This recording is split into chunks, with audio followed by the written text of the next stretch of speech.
Today is Thursday, September 2nd, 2021. Coming up on Roland Martin Unfiltered. Hurricane Ida leads a path of destruction from the Gulf Coast to the East Coast. Massive flooding taking place in New York and New Jersey. We'll talk with Dr. Walter Kimbrough, the president of Dillard University, to see how his students and faculty and staff are doing, as well as the city of New Orleans. The U.S. Supreme Court late Wednesday night refused to block a Texas law that amounts to a ban on abortions after 6 weeks of pregnancy. We'll talk with Planned Parenthood about their reaction to this news they call devastating for women in Texas. According to the FBI, hate crimes have increased by more than 40% towards African Americans. We'll talk about that with the Movement for Black Lives. Also in Texas, a 23-year-old who died in police custody in 2019 told officers he couldn't breathe and he was accused of felony faint. Really? Felony faint? According to a wrongful death lawsuit filed Sunday in federal court. Also in the Lone Star State, a high school principal was suspended for being accused of teaching critical race theory. James Whitfield joins us to share his side of the story. And loss of jobs, family members, people impacted by the pandemic. How are people coping with their mental health? We'll talk with a mental health expert about that issue. Also, a huge announcement. Y'all don't want to miss that. You talk about Roland Martin Unfiltered. Our 3rd anniversary is Saturday. What do we have planned next? It's going to blow you away. It's time to bring the funk on Roland Martin Unfiltered. Let's go. He's got it. Whatever the miss, he's on it. Whatever it is, he's got the scoop, the fact, the find. And when it breaks, he's right on time and it's rolling. Best believe he's knowing. Putting it down from sports to news to politics. With entertainment just for kicks, he's rolling. It's on go, roll, y'all. It's Roland Martin, rolling with Roland now. He's funk, he's fresh, he's real, the best, you know he's Roland Martin now.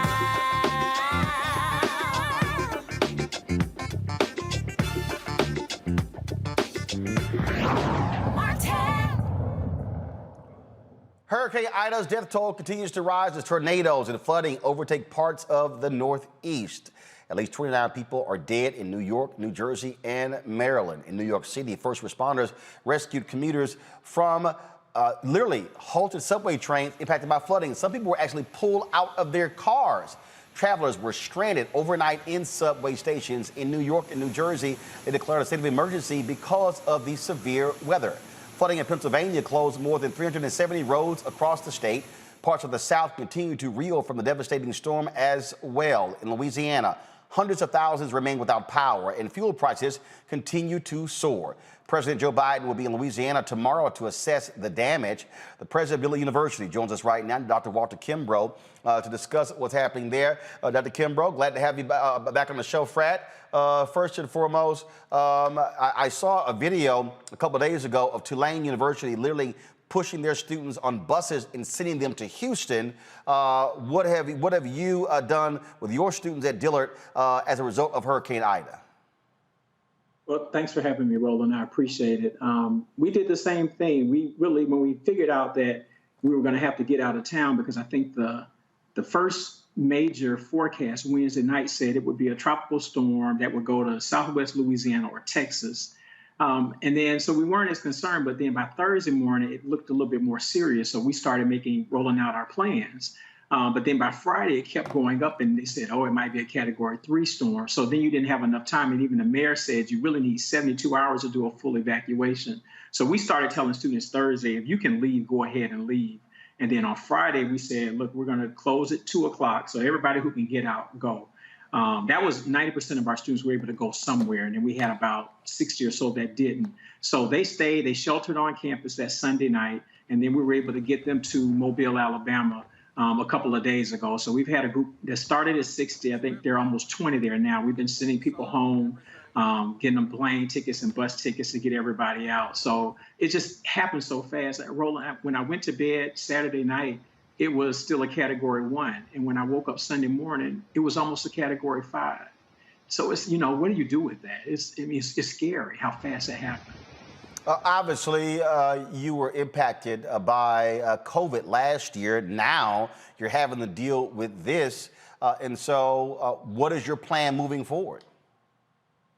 Well, so we're excited that the energy company, and of course, the major thing that people realize is that the $1 billion+ that was invested in the levee protection system for Metro New Orleans held. So you didn't have a Katrina event in the city of New Orleans. Now, you did have massive flooding in other parts of the state, Terrebonne Parish, the places like that. But the wind knocked out the electricity in the major 8 feeding lines. And so they're building that back a little bit at a time. So we still don't have power. And that's the real crisis in the city of New Orleans now, is that there isn't any power. As soon as we're able to get power back, then we'll really start to go in and remediate the buildings and then start to bring students back. Right now, our plan is we'll do virtual instruction starting on September 13th, just to give people a chance to figure it out, because we do have, a third of our students are from Metro New Orleans. So we do have some people that lost everything. So you're trying to get people a chance to get their bearings. You have students who left town in a hurry, who went to Houston, but they might be from another part of the country because they felt like, we'd be back on campus in 2 or 3 days and not a week or two. So they're trying to get home and then get back. So we still need another week just to let people figure out life. And there's students, faculty, and staff that were impacted. And then we'll start classes virtually. But we're hoping that we're going to be able to get back to campus by the end of September and really restart our normal operations. But there's still a lot of work to do. The point that you made there about those students who are from New Orleans, who have lost everything. So here they are trying to focus and concentrate on school. Is a little hard when they're dealing with a family who have been displaced and having to rebuild their lives. Yeah, exactly. And that's why we just said, let's just take 2 weeks to let people sort of gather themselves. For me, we ended up leaving. We finally left and got over here. We're in Santa Rosa, Florida, my family. And for the last couple of days, I have trouble trying to remember what day it is because everything happened so fast. And you're just trying to think, like, is this a crazy movie? And you showed in the clip the water in New York. This is all from the same storm. It reminds me of that Dennis Quaid movie, The Day After Tomorrow, and they have all the water rushing in, and then you have this polar vortex, and you got the tornadoes. And this is that movie. It's a climate change movie that's happening in real life that we're experiencing. So everybody's just trying to figure out life. I've checked in with faculty members, particularly those people who live in parts that are outside of New Orleans, like LaPlace, that they lost everything in 2012 with Isaac. Now they lost everything again. I can't imagine that in a 10-year span losing everything. So it's been devastating for people. So just trying to recoup and just give everybody a chance to catch their breath and then really try to get back to operations. Obviously, the president is declaring that area first of all, an emergency declaration for the area. FEMA's in there as well. And so has your team been able to assess what you're going to need in terms of rebuilding the campus, in terms of your infrastructure? Not quite all the way yet. We know that, for our chapel, we had a big window that was blown out. And I stayed in our house during the storm because I wanted to be close to campus. So as soon as I got up Monday, I think I got to campus by 10 o'clock so I could walk to campus myself. I saw some spots where you had some roof issues, so we know we have some leaks, but we didn't have catastrophic damage, which is great. And then I got word today that the power lines feeding our campus aren't severely damaged either. So when they're able to start connecting power, that shouldn't be an issue for us. So, we're really blessed that we didn't have significant damage as compared to Hurricane Katrina. So between, donations that are coming in, we're already getting some support from UNCF. We want to be able to use some of our additional COVID money from the federal government to be able to do that. We're getting additional donations that we really want to try to steer some of those to our faculty, staff, and students to help them But I think that, we have been, spared on this one. It could have been much worse. There are some areas in the city that were destroyed, but that wasn't our fate. So, we're very thankful for that. And you spoke of donations itself. If our audience wants to help, where do they send donations? So we'll send out the link on our Twitter and our university page where we have a crowdfunding site that's already set up. We set it up yesterday to provide donations for our hurricane relief efforts. So we'll make sure all that's out on all of our social media and go to our website, dillard.edu, and all that information will be there. And that's also, will that also be if people want to be able to help students who also are in need? Yeah, so we'll target that too. And we've had some great support with that already. Our National Alumni Association started doing some micro grants to students directly.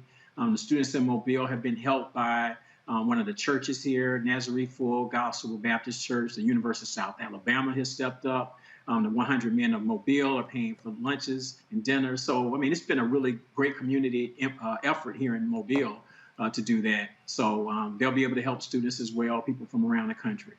All right, then.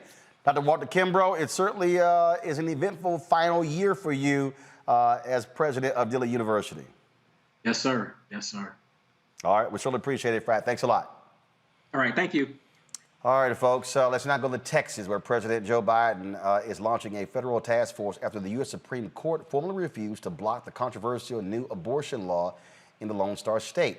Biden blasted the high court's decision and ensured a total federal effort against the law in a statement that reads following: by allowing a law to go into effect that empowers private citizens in Texas to sue healthcare providers, family members supporting a woman exercising her right to choose after 6 weeks, or even a friend who drives her to a hospital or clinic, it unleashes unconstitutional chaos and empowers self-anointed enforcers to have devastating impacts. Complete strangers will now be empowered to inject themselves in the most private and personal health decisions faced by women. Folks, it was late last night. The Supreme Court, in the 5-4 decision, chose, first of all, not to intervene in the Texas law. Now, some have said it is unconstitutional. The law, which took effect yesterday, prevents women from getting abortions after 6 weeks of gestation. It also allows private citizens to sue anyone who helps a woman obtain an abortion. Ian Faye Metzger from Planned Parenthood Foundation joins us right now. I'm glad to have you on the show. A lot of folks are saying that this is devastating, that essentially ends Roe v. Wade in the state of Texas. The Supreme Court could have put a halt to this particular this particular law, but they chose not to. They are going to, though, hear another case out of Mississippi that has a 15-week ban. And so what's interesting to me is that when I see folks who have been reacting in shock, I don't understand why they're shocked. The Republicans made it perfectly clear these are the kind of Supreme Court justices they were going to put on the court. They now have 6. Chief Justice John Roberts sided with the 3 liberal justices, but the conservatives didn't need his vote because they already had 5 solid Republicans, conservatives, who many believe are going to vote to overturn Roe v. Wade.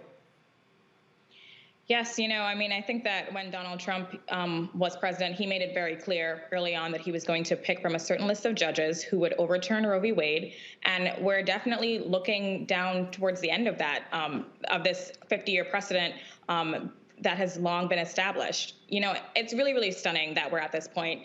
This was 50 years of precedent. Texas turned the clock back 50 years, and the Supreme Court let them get away with it. And as you said, Roe is now effectively meaningless in that state. We, as you mentioned, also have this other law that is being heard this fall, potentially, in the Supreme Court, a 15-week ban that, again, is undercuts Roe completely. But we are still, going to fight for the rights of women across the country. This is a really, really dark couple of days. But we have been, for a long time, making clear and talking through the bullhorn about this and about where we are. And I think that people are finally waking up and paying attention. But the fact of the matter is a lot of people are still asleep. this law was going through. There wasn't a lot of attention on it, not a lot of media attention. And again, having that 6-3 conservative majority of the Supreme Court gave them what was needed. And frankly, I'll be perfectly honest with you, I think one of the failures of progressives and Democrats is that they did not pay as much attention to the federal courts and the Supreme Court as the right did. I mean, they made it clear this is what they were going to do. There were no bones about it. And I don't care what Senator Susan Collins said when she was assured that Brett Kavanaugh was not going to overturn Roe v. Wade. I never believed for a second that was the case, and I absolutely knew Amy Coney Barrett was going to overturn it. And so the reality is this: when the Supreme Court takes up the Mississippi case, they may very well overturn Roe v. Wade, making it illegal in the United States to actually have an abortion. That is the reality. And we know that if Roe is gutted or overturned, that 26 states are already poised to ban abortion. We've already been hearing states talking about copycat laws like this Texas law in the South that could, as soon as next month, we could see more of these laws popping up. It's a really, really terrifying time to be a woman in this country, somebody who supports reproductive justice, because again, the majority of Americans do support safe, legal abortion and want that to be accessible for all people. But the courts and the judiciary, they just do not reflect the values of the American people. And it was Trump and Mitch McConnell's pipe dream to remake the judiciary, and they definitely accomplished that. So what is next? What is Planned Parenthood doing there in Texas? Because I saw a number of different tweets where there were various clinics who were trying to perform as many abortions as possible. There were like hundreds of women who were waiting. And so what is exactly happening right now in Texas? Yeah, that's exactly right. We have a lot of clinics that are seeing a higher volume of patients calling them. The patients are very scared. They're confused. They're fearful. They want to, if they can, and have the means to get out of state to secure an abortion if possible.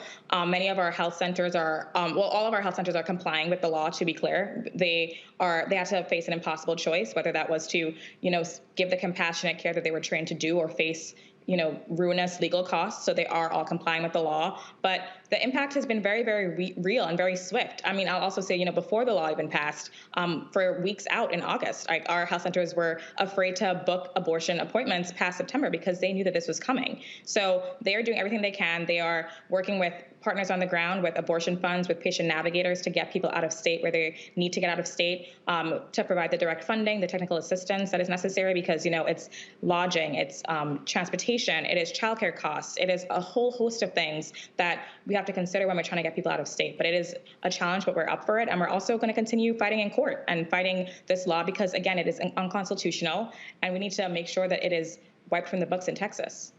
And already we are seeing other states moving quickly. Florida has already announced that they're going to create a law identical to the one that was passed in Texas. Yes, Florida. There was also an Arkansas state legislator that has tweeted about it today. So it is coming, and this is what we expected. And for years, we knew that the anti-abortion activists wanted to overturn Roe v. Wade, and they have found a way to circumvent the Supreme Court and the Constitution by passing a law that has a private right of action that allows private citizens to act as bounty hunters and sue providers and people who help people access abortion. And so this is real, and we are ready for the fight. We have long said that this was what was coming. We are shocked that people are only now paying attention, but here we are, and we're going to, rally all the support that we can get to really fight these and to elect people who will stand with us. All right, then. It certainly is going to be a very difficult path forward, and we'll see what happens. Ian Faye Metzger, we sure appreciate it. Thanks a lot. I want to bring in my panel right now, Dr. Greg Carr, Department of Afro-American Studies at Howard University, Reese Colbert, Black Women's Views, as well as Faraji Muhammad, radio television host. Reese, I'll start with you. The point that I made to Ms. Metzger is simple. I don't know why Democrats and progressives are shocked. Republicans were very clear and have been clear that they would do whatever they needed to do to put conservatives on the Supreme Court. Democrats did not pay much attention to a lot of people. 52% of white women voted for Donald Trump in 2016, and he was going to appease the evangelicals. That's what happened. He got three out of those 6 picks. So I'm going, why are you shocked? This is exactly what they've been trying to do for decades now, and they've finally accomplished it in the state of Texas.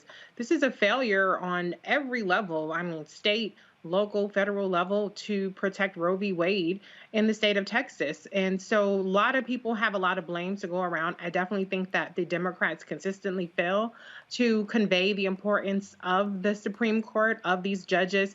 That's something that we emphasized last year in the run-up, where we had to beg and plead with people to please vote, because another 200 judges potentially were on the ballot and are, were hanging in the balance if Mitch McConnell and Trump got another crack at it. And they already got over 200 judges that will be on there for at least a generation, if not more.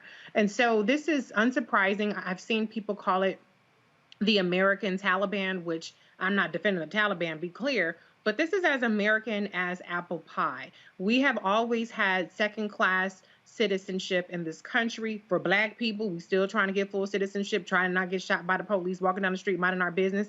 For women, our reproductive rights have always been under assault. We still have pay gaps, and we have worse health outcomes in a number of areas, particularly Black women and Black maternal mortality. And so this country has never, ever granted women full citizenship. And so this is completely American. It's completely on target with what we should expect from Republicans. And, anybody who voted for Republican, they're a single issue voter on maybe taxes or maybe other things. You have culpability in this. And anybody who didn't vote or anybody who didn't take it seriously, maybe you voted a protest vote or something like that, this is on you. And the problem is we don't have the tools just yet, at least for the next couple of years, to undo this, because they have control of the courts. And so the only way to really undo this is to get control of the Senate, and where you actually have a sizable enough majority who will either overturn the filibuster or pass legislation that will enact Roe v. Wade. And then as far as these states are concerned, as your guest pointed out, 26 states are already ready to go with these abortion bans. And so people have to take their head out of their ass and realize that the status quo is no more under this country. And Republicans understand that they don't have to win elections in order to get their extremist agenda passed. They don't even really need their voters. That's why they let them take ivermectin and not take the vaccine and protest mass mandates, because they already have the power that they need in the courts. So we have a lot of work to do to undo what's been done, and I hope that doesn't take decades to do that. This right here, Greg, is what I keep saying constantly. When we say elections have consequences, when we say you have to learn how to connect the dots. There are people who said in 2016, I'm not voting for the Supreme Court. Yes, you are.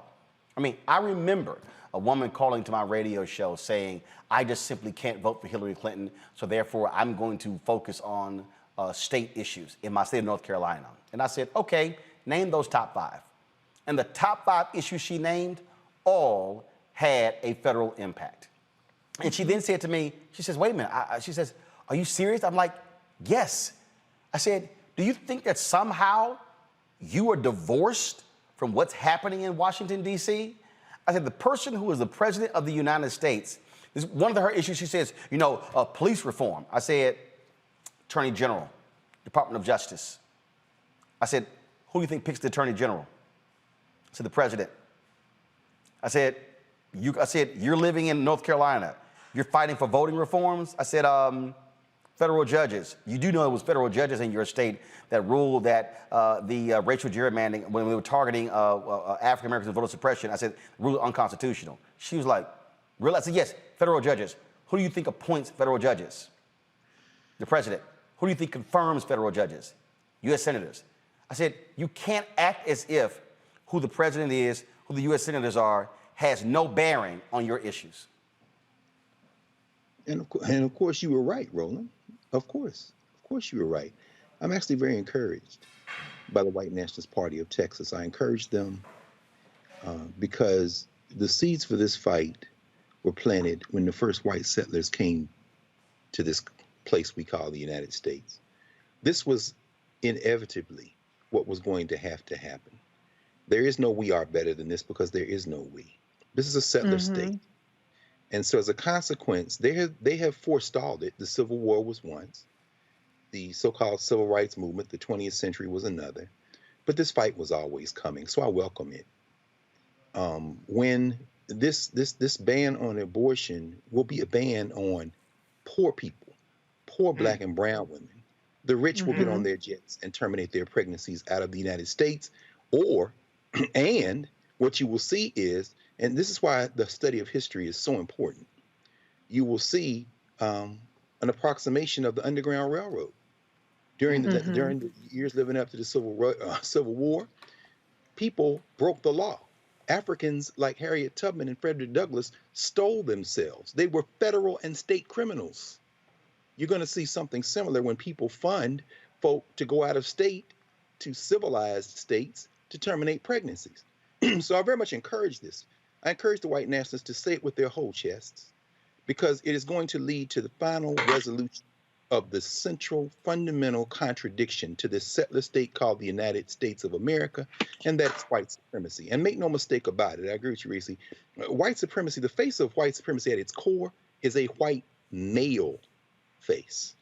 The handmaid, Amy Coney Barrett, is part of a Catholic fringe organization.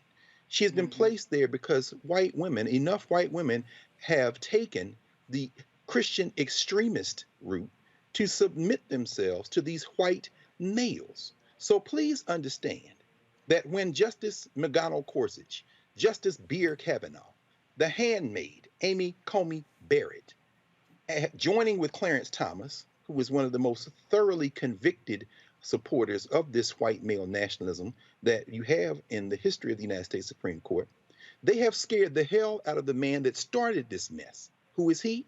Johnny John Roberts. Because John Roberts has run much of his jurisprudence, much of his judicial decision-making through the First Amendment. That's freedom of association. And when you read John Roberts' dissent in this order that came down, and what the order did was refuse to enforce a temporary restraint on the execution of this law, John Roberts made the point, joined by Sotomayor, joined by Breyer, joined by Kagan, that the majority, including Sam Alito, another convicted fringe Catholic, and those who don't like this, I suggest you read and think before you open your lips to debate. What Roberts points out, and then what Sotomayor does the most brilliant job of, I encourage people to read her dissent in this, is that the defense, y'all understand, the defense of the state of Texas in their application to allow this law to stand, their defense was they can't enforce the law. They wrote a law that says any private person is now deputized like a damn lynch mob to stop an abortion. Their defense before the Supreme Court the last 2 days was, we wrote the law, but we can't enforce it. And guess what? The Supreme Court bought the argument, which is what led Sotomayor to say, this is the most absurd ruling. Now, I'll end with this. Just like Douglas, just like Tubman stole themselves from slavery, thereby making themselves criminals, the law, state, local, or federal, is only as good as the ability to enforce it. So come on, white nationalist party, let's rock. What you're going to find out is you may have the judges, the people will decide, in the words of Martin Luther King, that an unjust law should not be obeyed. And maybe we'll finally get down to the resolution of this criminal enterprise called the United States of America. Taraji, Republican conservatives have been focused on this, the Federalist Society. Again, they had a very clear plan. They did not like what happened in the 60s with federal judges driving through civil rights. That's what all of this is from. They made it clear. We want to create a top upper echelon legal society that can compete against so-called the liberal groups who went to Harvard and Yale. So they said, we're going to send our same right-wing conservatives there. That's what Federalist Society is born out of. They were in control of all of Donald Trump's picks. And so, again, to people who are sitting here today going, oh my God, I can't believe this, you simply have not been paying attention to the last 40 years. Absolutely, absolutely. And let's take it another level, Brother Roland and Dr. Conreese. This is not a political issue this is a human rights issue. What I would hope to see is that women and men join and organize together to ensure that women have the right to an agency to their own bodies. What we're seeing right now in Texas, and it's really unfortunate, is that when a woman is, and I think Reese hit the nail right on the head, when a woman is constantly assaulted, reproductive rights, and all of these other issues day in and day out, I mean, what are you saying about the value of the woman? Because I was always raised up, the most honorable Elijah Muhammad said that a nation can rise no higher than its woman. And so we're in a period of time where if the woman is subjected to this type of control, and Dr. Carr put it out there about white nationalists, which was absolutely on point. So all of these things are creating an environment and an culture to open up the floodgates to women being disrespected, women being raped, women being diminished, the contribution of women. I'm not just talking about Black women. I'm talking about women from the Latino community. Hell, I'm talking about white women. This is a real situation that if men and women don't come together to organize around and to speak out against, we're going to see. And as you said, your guest said, Brother Roland, Ms. Metzger said, 50 years is going to be pushed back. And I'm looking at the chatter, and I've been looking at the talk around this. People want to keep this political, and it is political. You're right. You're talking about federal judges. You're talking about federal agencies. Hell, you're talking about the President of the United States. But if we keep it there, I think that people won't get it until they understand it, that this is human rights at its finest and at its fullest. It's about saving, protecting, preserving the choice and the lives of women. And so if we are not at a point to understand the implications of this, we're going to see a nation like we're starting to see in these other 26 states, a nation that's going to be on a decline, a fast decline, because we're going to say enough is enough. I'm trying to let people know this goes beyond abortion. This is a myriad of issues that this conservative Supreme Court, and trust me, a lot of those issues directly impact Black people, and trust me, they are not on the side of Black people. And we already know Clarence Thomas isn't. Let's go to our next story, folks. So over the last year, hate crimes against Blacks and Asians in the United States have reached the highest level in 12 years. According to a recently released FBI report, 7,759 hate crimes occurred in 2021. That's a 6% increase over 2019 numbers and a 42% jump since 2014, with 3,407 reported hate crimes. Now, folks, here's how it breaks down by race. African Americans still face the bulk of racially charged attacks. In 2019, there were 1,930 attacks against Black folks. In 2020, the number rose to 2,755. Asians suffered 274 attacks, an increase from 158 in 2019.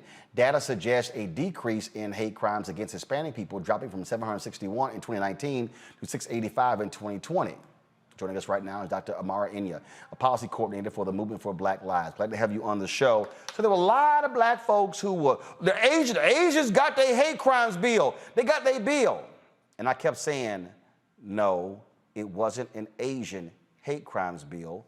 What was actually passed impacted anybody involved in a hate crime.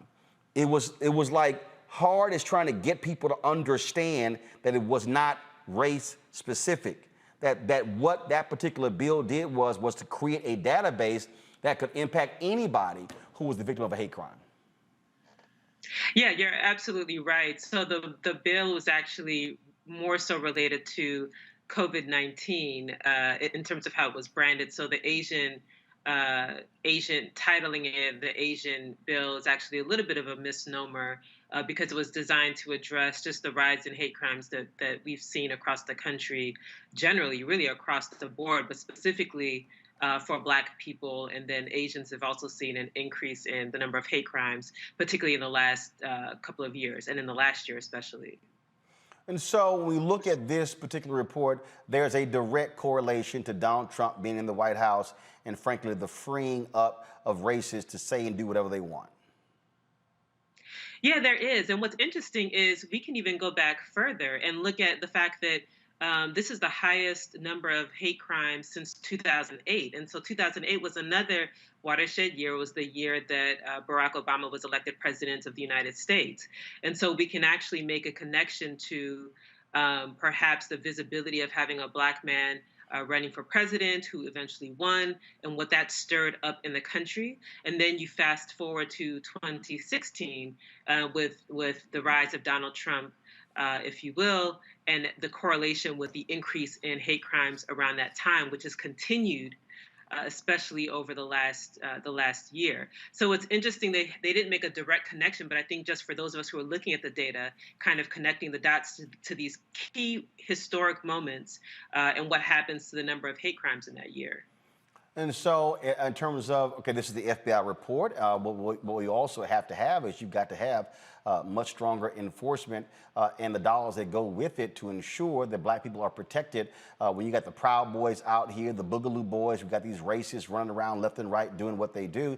I mean, these people are not going anywhere. We're seeing the rise of neo-Nazis. We're seeing folks who are in the armed forces as well. And so I keep telling the folks that we're operating in a 50 to 100-year war dealing with white fear that's going to impact us for the next half century to a century.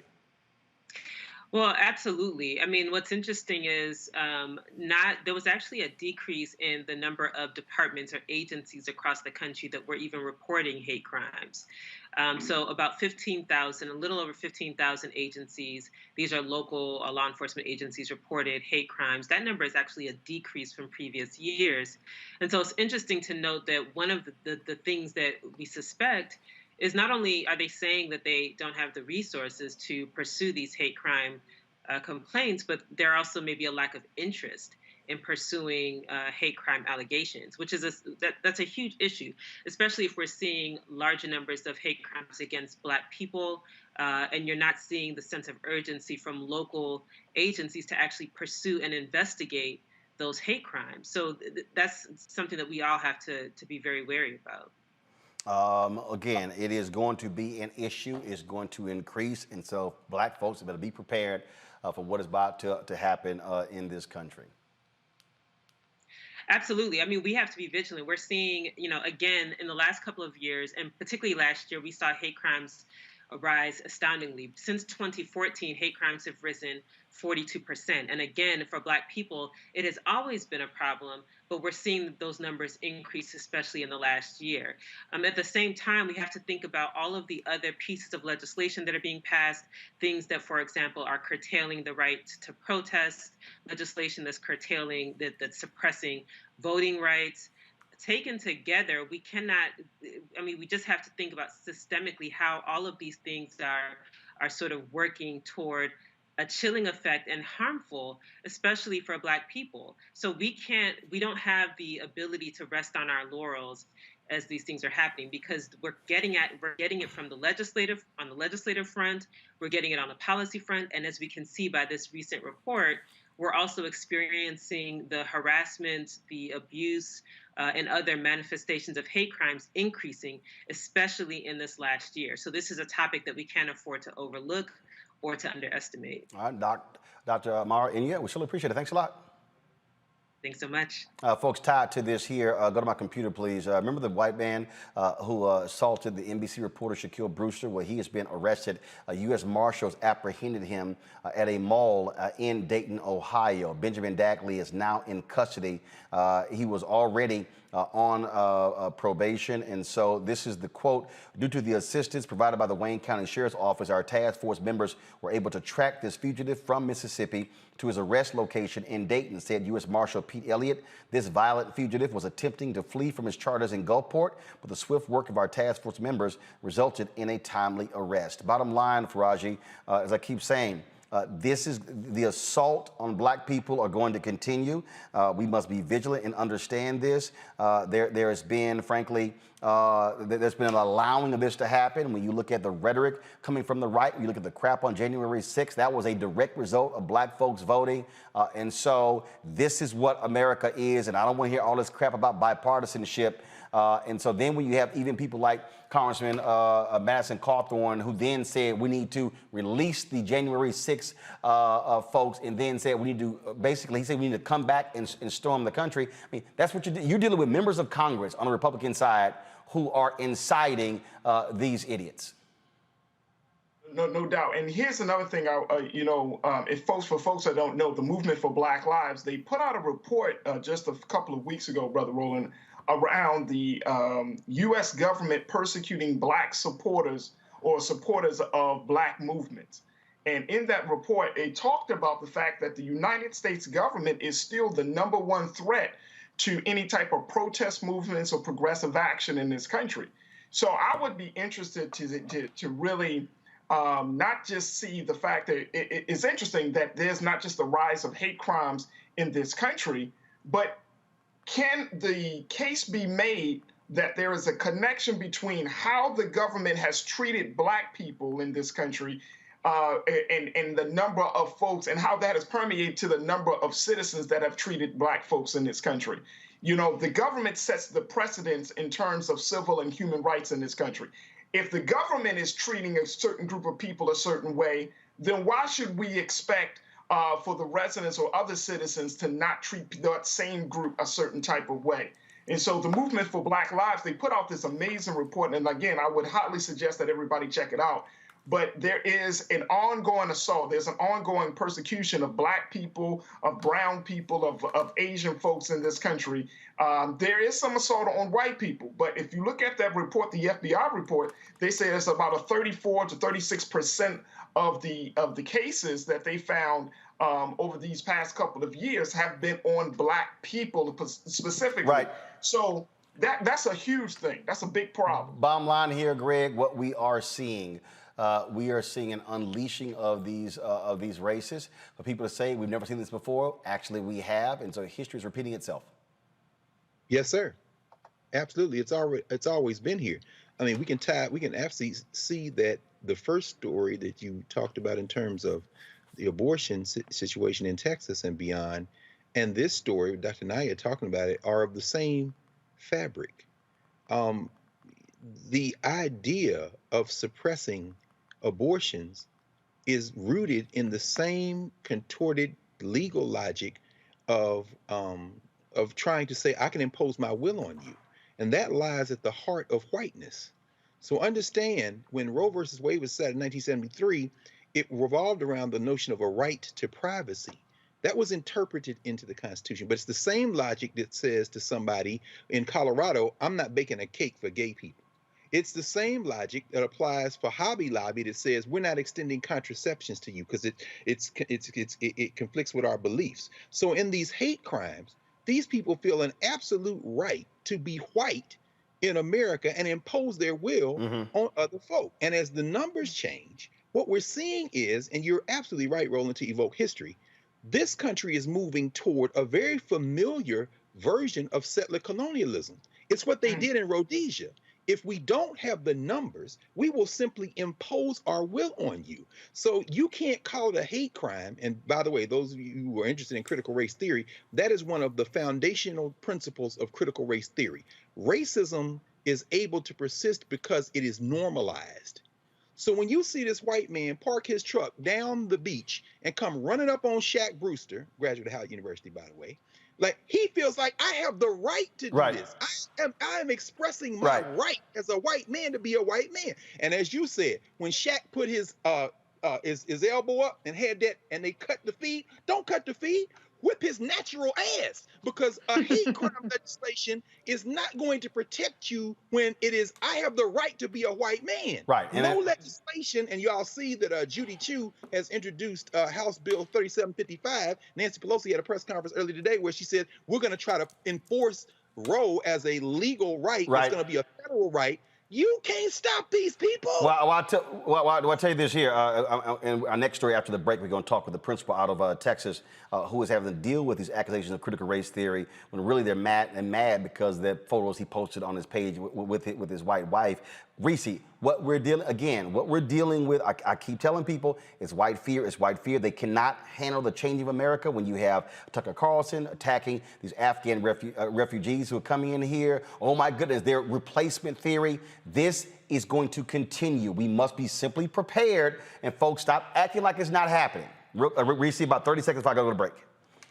Yeah, I just also want to point out in the context of what these numbers show is that this is part of the backlash to the movement for Black Lives, the racial reckoning that occurred last summer, and the Republican propaganda that this is a rise in crimes and that this was Antifa and Black people were out of control. And this is white people exerting their perceived power, as Dr. Carr so eloquently laid out, over Black people. So yes, that makes sense that despite the fact that all of the attention went to the Asian hate crimes, which is appalling, of course, Black people actually saw the largest rise in hate crimes. It's appalling, and it was completely not a part of the story at all that last year. So I'm glad we talked about it tonight. Absolutely. Got to go to a break. We come back. We're going to talk with a Texas principal suspended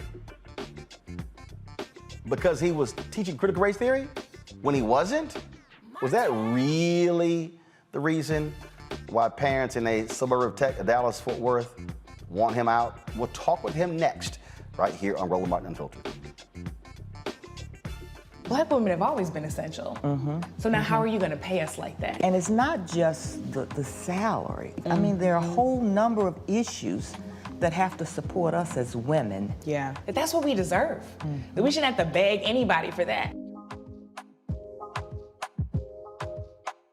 And I think that we are trying to do our best as a generation to honor the fact that we didn't come here alone and we didn't come here by accident. I always say every generation has to define for itself what it means to move the needle forward.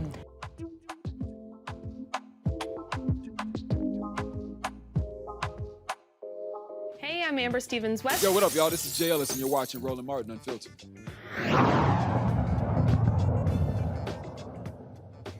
A Texas high school principal is on administrative leave after being accused of promoting critical race theory. James Whitfield, principal of Colleyville Heritage High School in the Dallas-Fort Worth area, was accused at a school board meeting of having, quote, extreme views on race and calls for him to be fired. He says this picture of him and his wife is really the reason why he's being questioned, and believes that his interracial relationship is a problem for school officials. James Whitfield joins me right now on Roland Martin Unfiltered. So, Principal Whitfield, glad to have you here. So, I'm confused. They accused you of teaching critical race theory. How? Brother Martin, that is a great question. First of all, thank you for having me on here this evening. They really, anything, if you go back and you look through anything that this group has to say about me, they've looked through my emails, they've looked through my social media, they've looked through my text messages, you name it.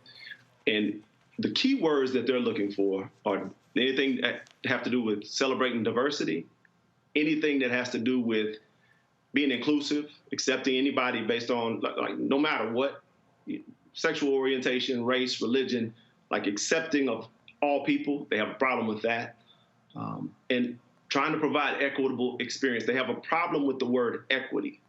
And so these people don't understand what critical race theory is at its core. And they try to twist it to fit a certain agenda.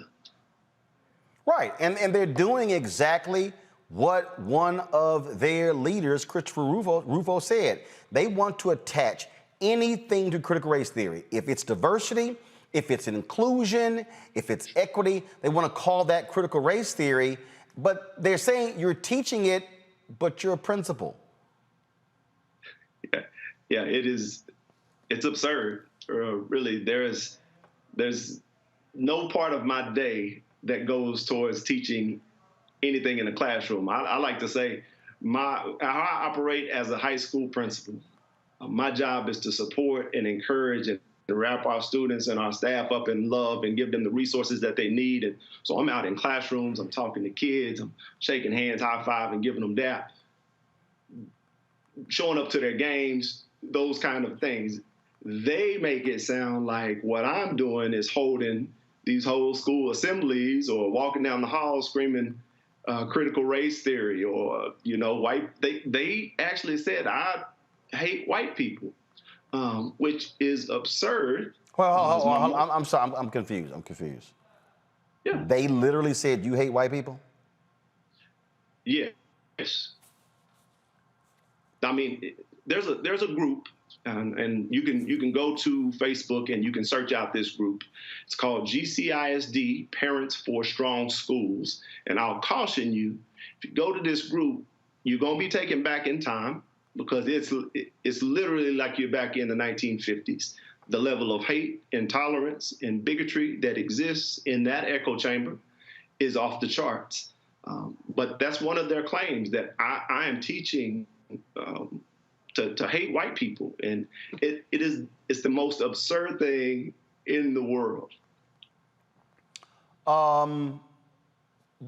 This is your wife. How do you hate white people when you married to a white woman?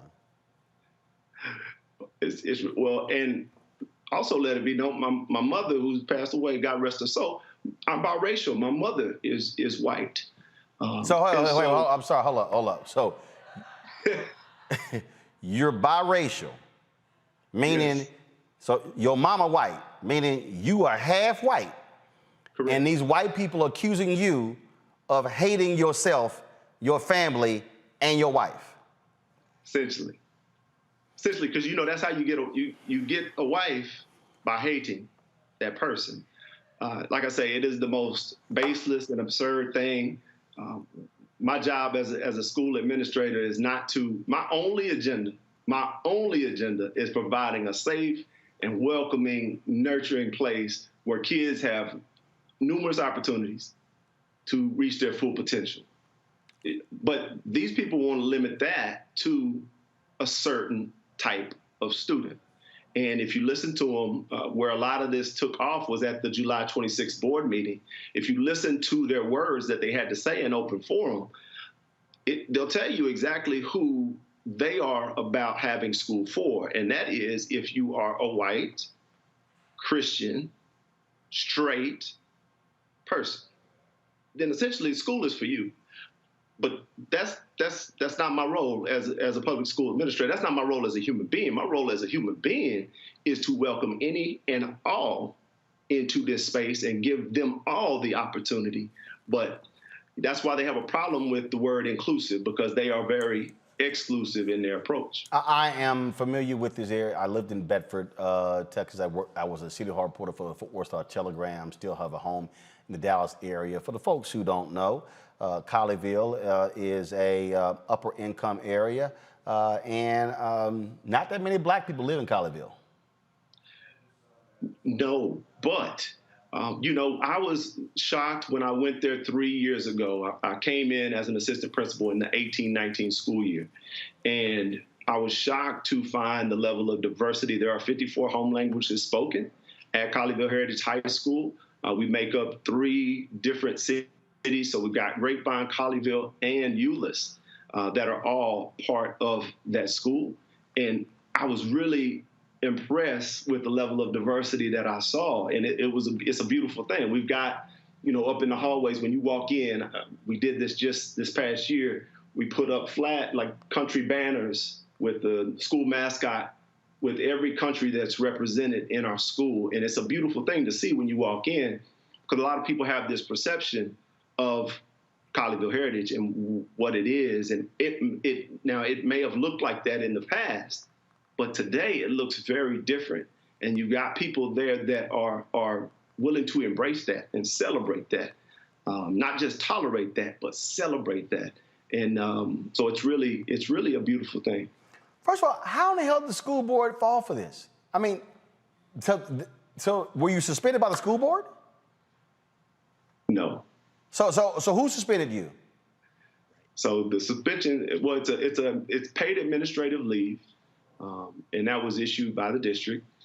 And really, all I've got, they put out a statement that says the reason that I didn't. And so if we back this up, July 26th is where the notorious board meeting takes place, where... So all your critics coming to a board meeting in July complaining about you.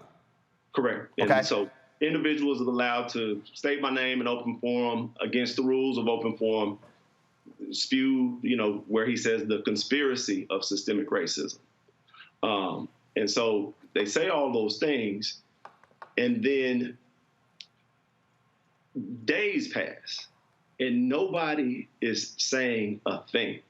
It's as if it just didn't happen. And I'm getting flooded by people in the community, friends of mine, family members. They're like, hey, I got your back. I'm sorry that happened.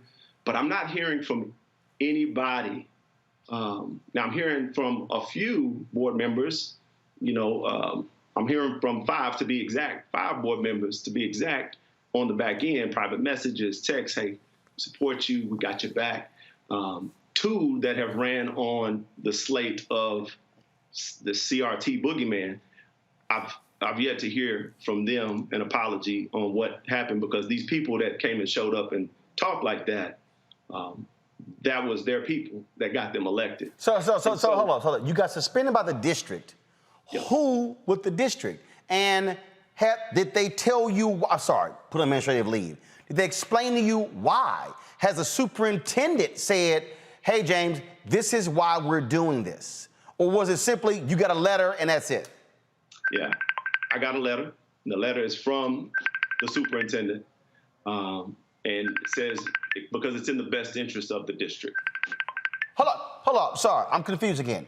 So you get put on administrative leave in the best interest of the district. Why? That's a great question, Roland. They literally have not told you why you are on administrative leave.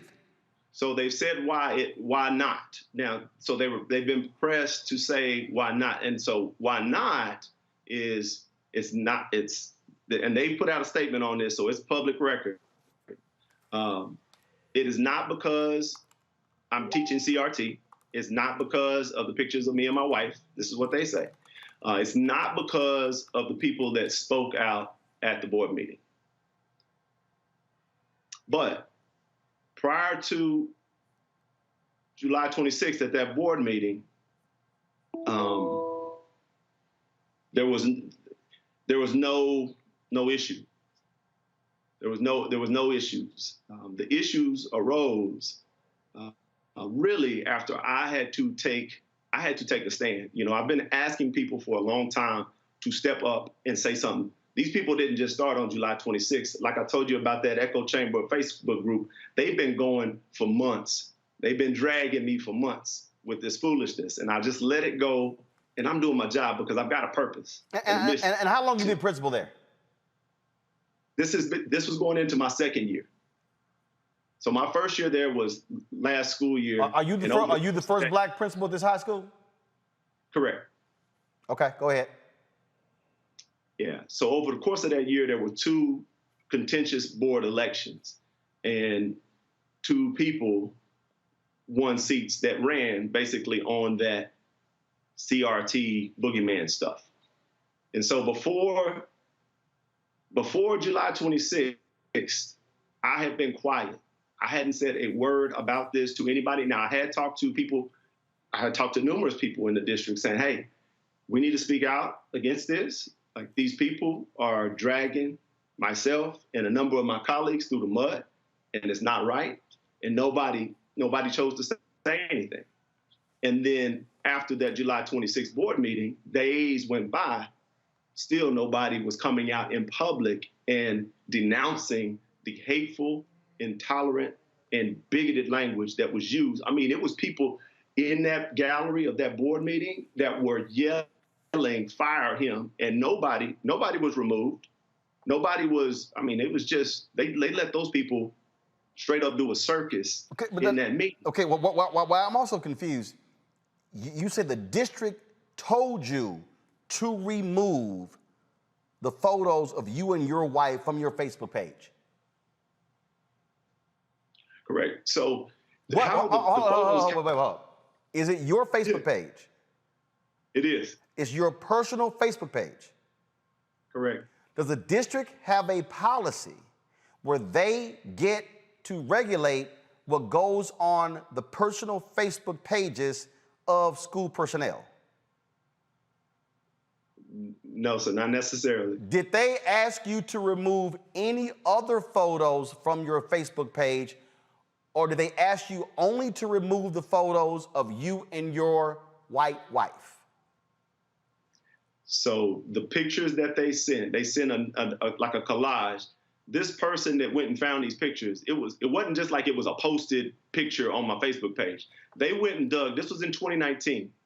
They went and dug through an album that was 10 years old of me and my wife on our anniversary. They went and dug that far to find, and what they found was a professional photo shoot of me and my wife on the beach. And at the time when they asked me, they just said, we don't want to stir up stuff. And I wish I would have had the courage then to say I wasn't going to take it down. Knowing what I know now, why I talked about this photo incident is because that was the moment that I knew something like what happened at that board meeting was going to be tolerated and allowed. And so I wish I would have never taken it down, because there's nothing wrong with it. Now the district has another statement that says that the photos are too intimate for an educator, especially a principal. The photos are too. Is this one of the photos? That's one of the photos. That's too intimate? Yeah. And there's another photo with, there's a larger shot. Here's the question. Do you have a lawyer? Yes, sir. Is your lawyer dealing with this school district and this school board? Because none of this makes any sense whatsoever to me. It does not. I want to do this here. I want to read the statement. I wish I could get rid of this video here. The district has received they released on September 1st. Right. The district has received numerous questions regarding the decision to place Dr. James Whitfield on paid administrative leave. While the status of this is an ongoing personnel matter limits the information that the district can disclose about the events leading up to this decision, speculation and conjecture that surround these events warrant some additional context. The decision to place Dr. Whitfield on administrative leave was not a result of statements made by members of the public, including those who spoke at recent meetings of the GCISD Board of Trustees, nor was the decision made in response to allegations Dr. Whitfield was teaching critical race theory or because the photos on a social media account that were brought to the attention of the district in 2019. GCISD welcomed Dr. Whitfield as an assistant principal at Colleyville Heritage High School in 2018, then promoted him to principal at Heritage Middle School in 2019. 1 year later, in 2020, he was promoted again to the principal of Colleyville Heritage High School. We understand the members of our community have questions, but the district does not resolve personnel matters in the media. We've established procedures for that, which we are following. We are fully committed to coming together and focusing first and foremost on providing an excellent education for all of the students we serve. Now, one, that's an absolute bullshit statement because they actually said nothing. So what I'm trying to understand is, it's not the statements at the board meeting, it's not the allegations of critical race theory, and it's not the photos on your social media account. So what is it? So actually in that statement, there's a lot to unpack there. So those of us in education, you know how hard it is to, especially if you're coming in from a district from the outside, to have upward mobility, to get an opportunity to rise through the ranks. So them stating, Dr. Whitfield came in 1819 as an assistant principal at the school I'm currently principal at. I was promoted the following year, 1920, to a middle school principal right across the street. The very next year, I was promoted again to the high school principal, back to where I started my journey. At no point did I have any issues. No marks on my record, no reprimands, there's zero. As a matter of fact, I've been in education now going on 17 years, and there is nothing, zero on my record. So saying that, I've had these several years of straight promotions to this high school principalship. No issues up until July 26th at that board meeting. So no issues, but they have yet to articulate to you while you are on paid administrative leave. Correct. I want to pull in Dr. Greg First, Carr. Greg, this is absolutely baffling. This is actually one of the photos that they asked you to pull off. So, Greg, again, what amazes me is if you can't articulate to him why he's on paid administrative leave, and then the statement they sent out is BS. The district is dancing. The district is dancing. Well, they're trying to find the excuse. And it's good, Dr. Whitfield, that you're here, brother, helping us because to quote Malcolm X in the autobiography of Malcolm X, when he and his friend Shorty got put in jail, our crime wasn't breaking and entering. Our crime was sleeping with white women. So as an educator, that when they say the best interests, that is a catch-all phrase to buy them time. It sounds like they're trying to figure out language to exercise some kind of morals clause. But of course, I'm glad you got a lawyer because really at the end of the day, this sounds like a 14th Amendment violation because there was no procedural due process. They didn't give you a hearing. They didn't give you a warning because they know they can't say what it is. That's why when you said they could say what they want people to believe is not, because they realize that all of those things, if they said that's what they were, there would be civil rights violations, federal civil rights violations. It's the same logic by which the lynchers of black people got away with it when the court said, well, they didn't scream the N-word while they were doing it. So I guess my question to you in this context is, are you still trying to figure out whether they're going to reinstate you? And is that perhaps one of the reasons that you aren't necessarily telling us everything? Because I looked on the website and I don't know if Dave Denning is an ally or not, but they have scrubbed you from the website. Dave Denning is the interim principal. And I'm looking at this and listening to this, and Roland, I'm just like you in thinking through this. They have no legal ground to stand on except this. You don't have a right to be a black man, brother. And they're going to do whatever the hell they want to you until we stop them.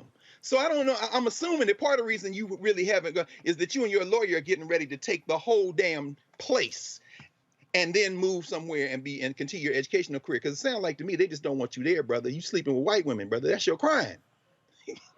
Yeah, and they haven't given me what it is, and so I'm left to. I didn't have, like I said, I didn't have issues before July 26th. A month later, after that event happens, I'm on paid administrative leave, and so. No, but I'm saying, but Dr. Whitfield, what I'm saying is I'm echoing Roland on this. Yeah. Without giving you any write-up, without giving you any procedural warning or any, because they know they can't.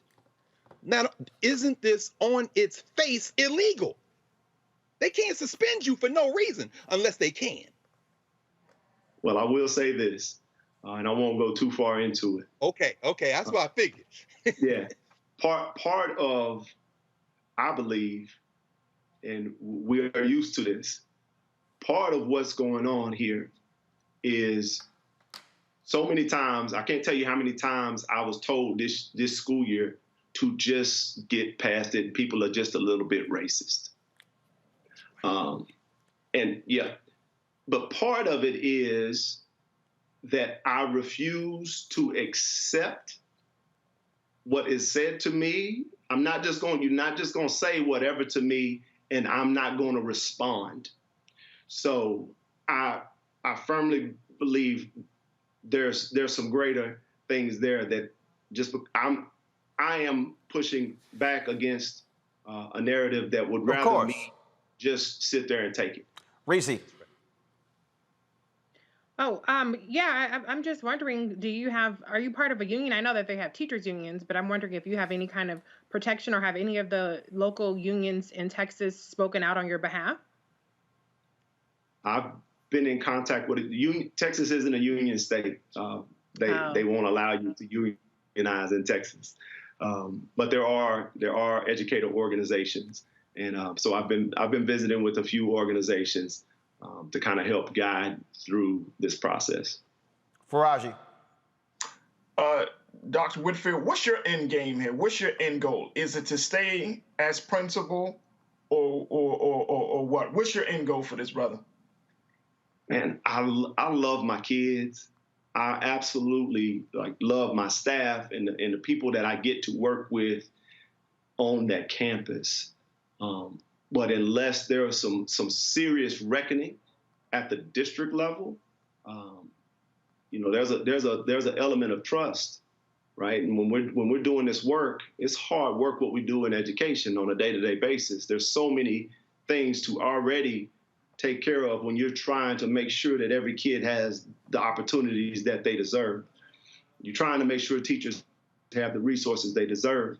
And so if people above me can't deliver that element of trust, it's kind of like it's tying my hands. But I'm committed to my kids. And so, I would love that opportunity to serve my community because, I'm not about abandoning my folks, but I just need, it's been really simple from the very beginning. All I need, like the statement that they just made, was it yesterday or the day before? I can't remember. It's all running together. If you would have made that statement and spoke out after those people said what they said on July 26th and said, hey, I'm going to stop you right there. He is not doing that. We don't have any issue. Like, none of this would have came about. And so, it's kind of that piece. I was really confused as to why that came out as late as it did. It is certainly very strange. Colleyville, that district's got to do better. That statement there is ridiculous. And so I'm sure you and your lawyers are planning something. Please keep us abreast of what happens here. And we'll certainly keep following this story to see how it ends up. Thank you, Brother Roland. Appreciate you. Thank you so very much. What it means to be a black educator. I told y'all what happens, the reality of being black in America in 2021. Going to a break, we come back, we'll talk about the impact on mental health and COVID. And got a big announcement. Bishop Jakes, go ahead and let me know how you feel. Got a big announcement coming up. All right, y'all. Y'all slow with it. Y'all too slow with it. Get ready, woman. Get ready, woman. Announcement. Y'all don't want. Before Till's murder, we saw struggle for civil rights as something grown-ups did. I feel that the generations before us have offered a lot of instruction. Organizing is really one of the only things that gives me the sanity and makes me feel purposeful. When Emmett Till was murdered, yeah, that's what attracted our attention.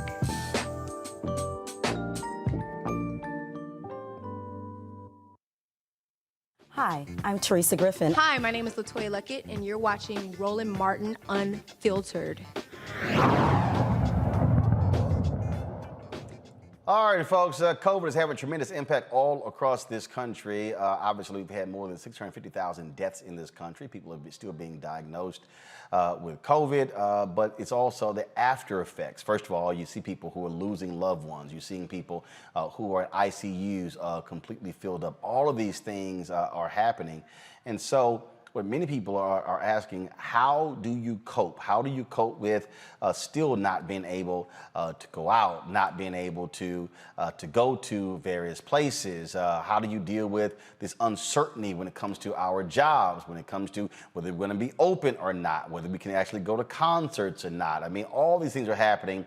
And so joining me is Dr. Jamie Singletary, who, of course, mental health expert. Doc, Jamie, glad to have you here. So first off, Thank you. It's a whole lot for a lot of people to deal with. And now we're talking about all 2020. Now we're talking about 2021. Now we're going to be going into 2022 and not knowing if things will ever return to normal. Right. Thank you for having me. I'm not a doctor, but thank you, Roland. Well, you know, black people. Shout out. First of all, you know, black folk. You could be at church. What up, Doc? See, that's truly a black thing. That is a black thing, and so I will take that. But I am a licensed professional counselor in Atlanta, Georgia, or Georgia, period. And, you know, I work in mental health, have worked in mental health for a lot of years. And I am happy to be back speaking with you about COVID, because one of the things that I've learned since the pandemic has started is that as I do these presentations or just quick tips on how to cope, they change a little bit. But what has been consistent is the inconsistency in what we're seeing with the pandemic, and thinking about the traumas that we've experienced, in addition to traumas that continue to happen separate from COVID. I think we've forgotten that other things are also happening in the world, and it just also happens to be a pandemic. I'll share a little bit of personal information. Last week, my son had a fever, and I immediately started to panic, right? I felt a little traumatized, like, oh my goodness, he got a COVID test. I'm sitting there watching my 5-year-old get a COVID test, and I'm thinking, I hope he doesn't have it. And I was thankful and grateful for just an ear infection. And at that moment, I realized we are traumatized because we forget that there are other things happening. So when we think about coping and we think about the inconsistencies, one of the things that I do with my clients and when I'm talking with my colleagues is that we have to create a safe space. And we don't feel safe right now. We feel very compromised, and we feel as if we don't have the coping skills that we typically had.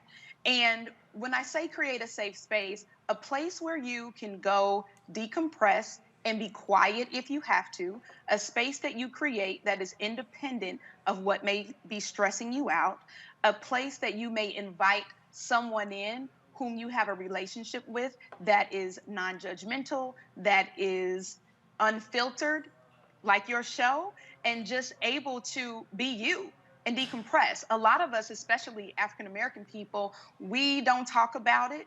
We decide to figure it out. We have that superhero complex where I will be okay.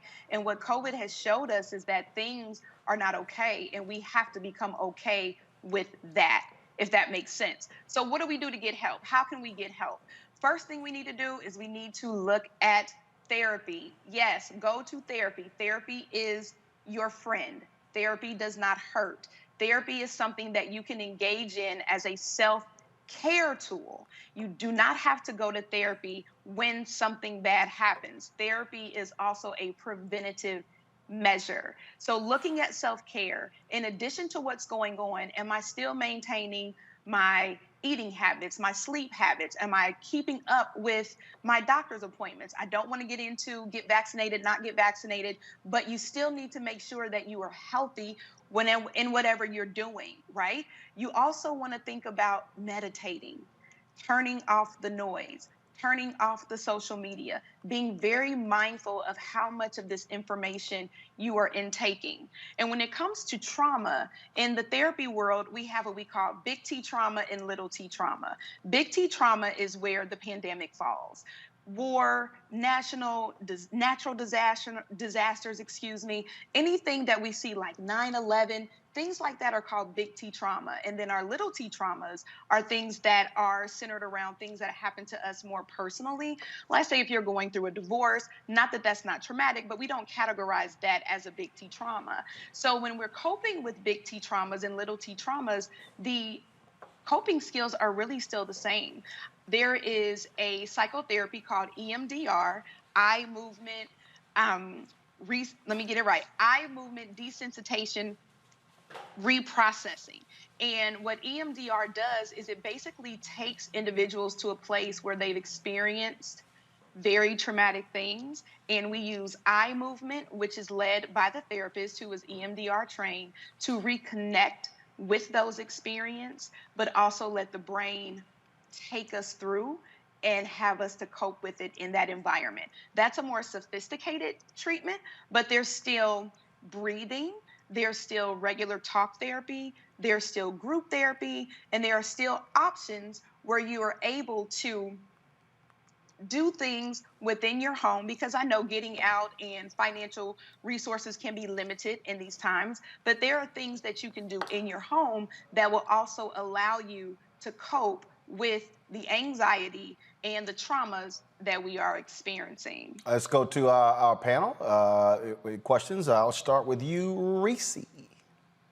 Hi, Dr. Singletary. I think there's a big stigma and sometimes even an access issue when it comes to therapy, as you mentioned earlier, as a recommendation. Is there anything you can recommend in terms of a self-guided book or any kind of literature that would help people, a particular Instagram account, anything that you think might help people that are a little bit more hesitant to go to a therapist, but maybe there's some work that they can do on their own? Absolutely. During the pandemic, we have seen where a lot of online resources have become available. There are several options. If you go into things like self-meditation by African American authors, there are things that will come up. If you go into guided meditations, there are things that will come up. Also, a lot of therapists have been able to work with clients. There's a website called Psychology Today. And on Psychology Today, you can actually filter what it is that you're looking for in a therapist, and they will pop up, and some of them are doing sliding scales, and that means that they will work with your budget. If, like I said, finances are an issue or insurance is an issue, you can even filter through what insurances they take. So there are lots of resources available by African American therapists. There are also several websites. There's a website that I often go to called blackgirlsintherapy.com, and it focuses on things that women deal with, especially women of color. And as for our men in our community, there are also websites that for African American therapists that they are looking for males also. Faraji? Ms. Singletary, quick question. Just wanted to know, COVID has brought, like you said, like the big T trauma and the little T trauma.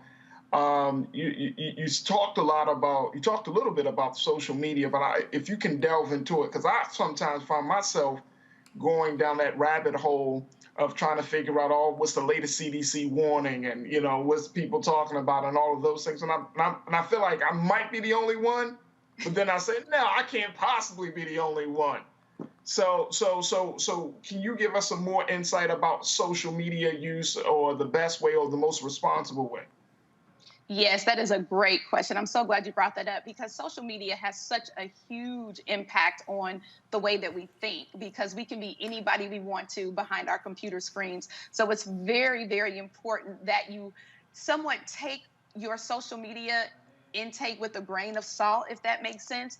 Go to places where you can get real news and not fake news, and from people who are actually educated on what it is that they're talking about, and just monitor the intake of it and, kind of do a self-assessment, if you will, and say, is it necessary for me to be on every website, or is it okay if I pick maybe one or two news programs that I like and I maybe give them, each 30 minutes a day or 15 minutes a day? Because if we're spending that much time on our social media, something somewhere is getting neglected.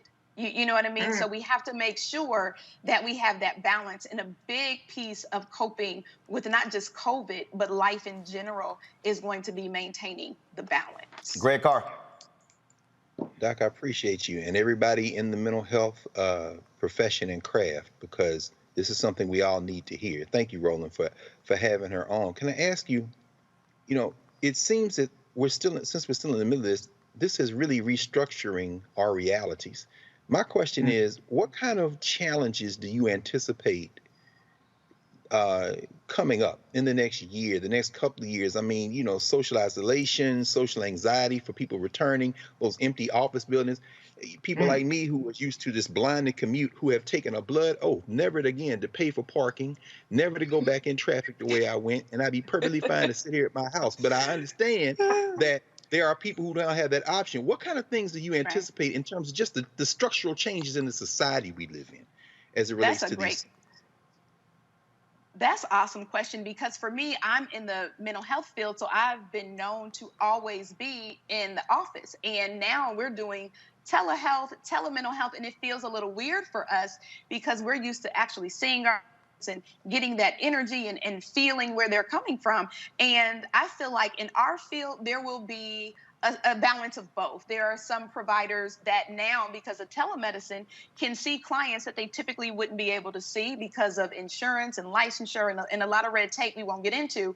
But telehealth has provided an avenue for people to access care that typically wouldn't be able to, whether it be geographically or they not, have the insurance or the benefits, whatever it may be. But I think what I am seeing also is companies are realizing that we don't necessarily need as much as we thought we needed. And we can make this work remotely. We don't need this office space. And they're downsizing and cutting costs. And unfortunately, we're seeing a lot of people's jobs that are not coming back. Because during the pandemic, there's been a realization of what we consider to be essential, if you will. That was like the buzzword, when the pandemic first started, is who do we consider to be essential workers? And I think that's going to carry on. I see here in Atlanta specifically a little bit of both. The city never really closed, but that's a whole nother show. But in terms of what's available and if people are going to work, they are. But I think a lot of the corporate offices that have remote employees have decided to just kind of shut down and said, hey, we don't need this office space. We can give everybody a computer.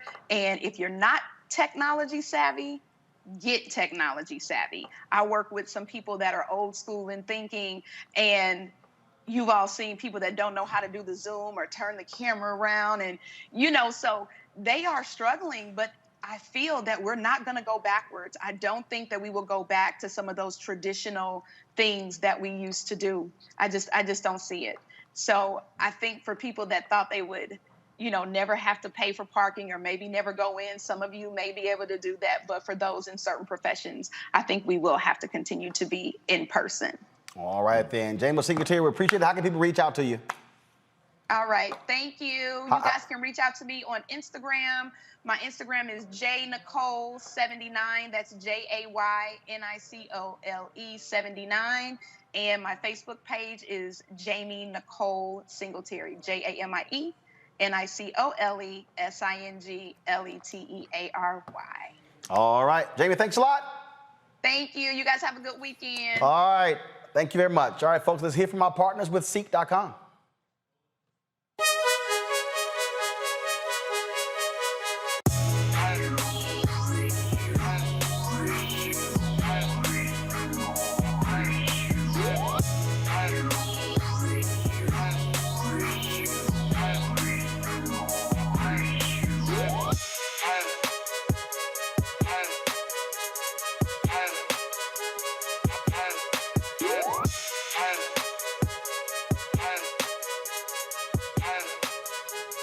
All right, folks, CEEK.com is a black-owned virtual reality company founded by Mary Spio. That's right, VR is all the rage.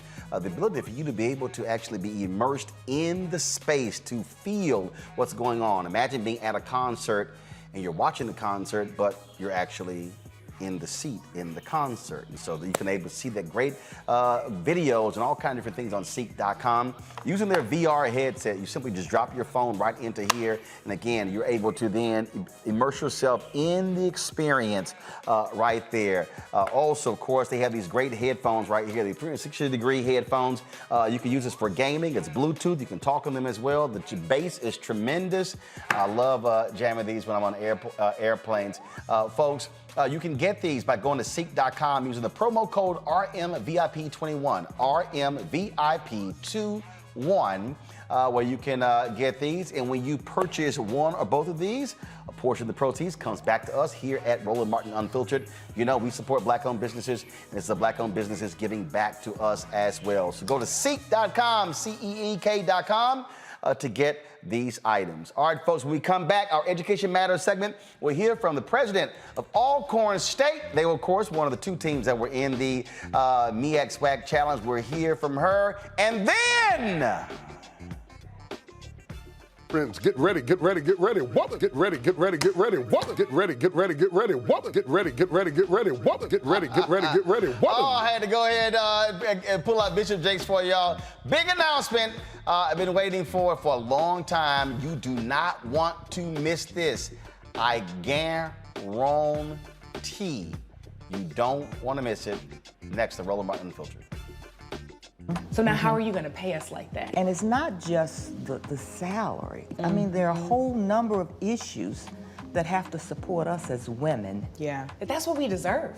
We shouldn't have to beg anybody for that. And I think that we are trying to do our best as a generation to honor the fact that we didn't come here alone and we didn't come here by accident. I always say every generation has to define for itself what it means to move the needle forward.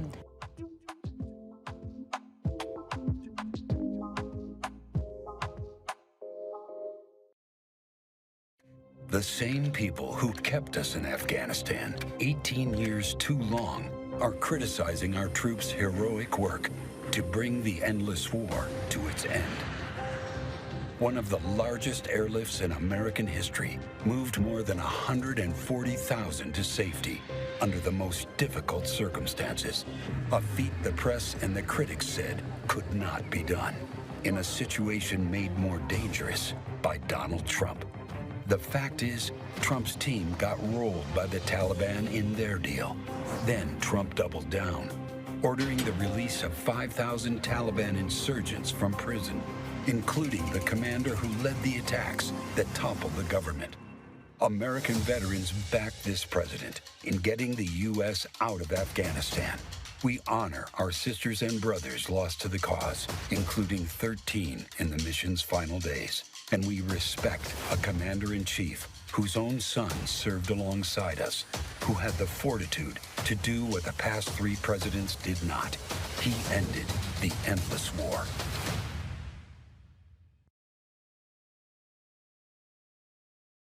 Hey, I'm Arnaz J. Black TV does matter, dang it. Hey, what's up, y'all? It's your boy Jacob Lattimore, and you're now watching Roland Martin right now. Stay woke.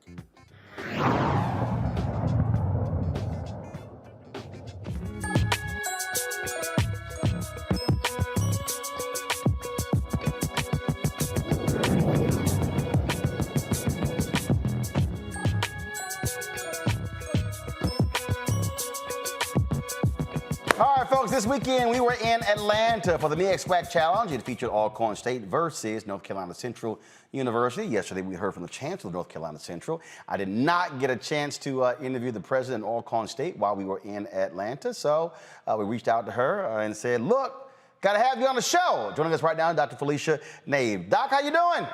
I am doing well. How are you today? I am doing great. Glad to see you. Y'all were in full force at the game on Saturday. Of course, I spoke at Alcorn State. This was 2019 before COVID hit.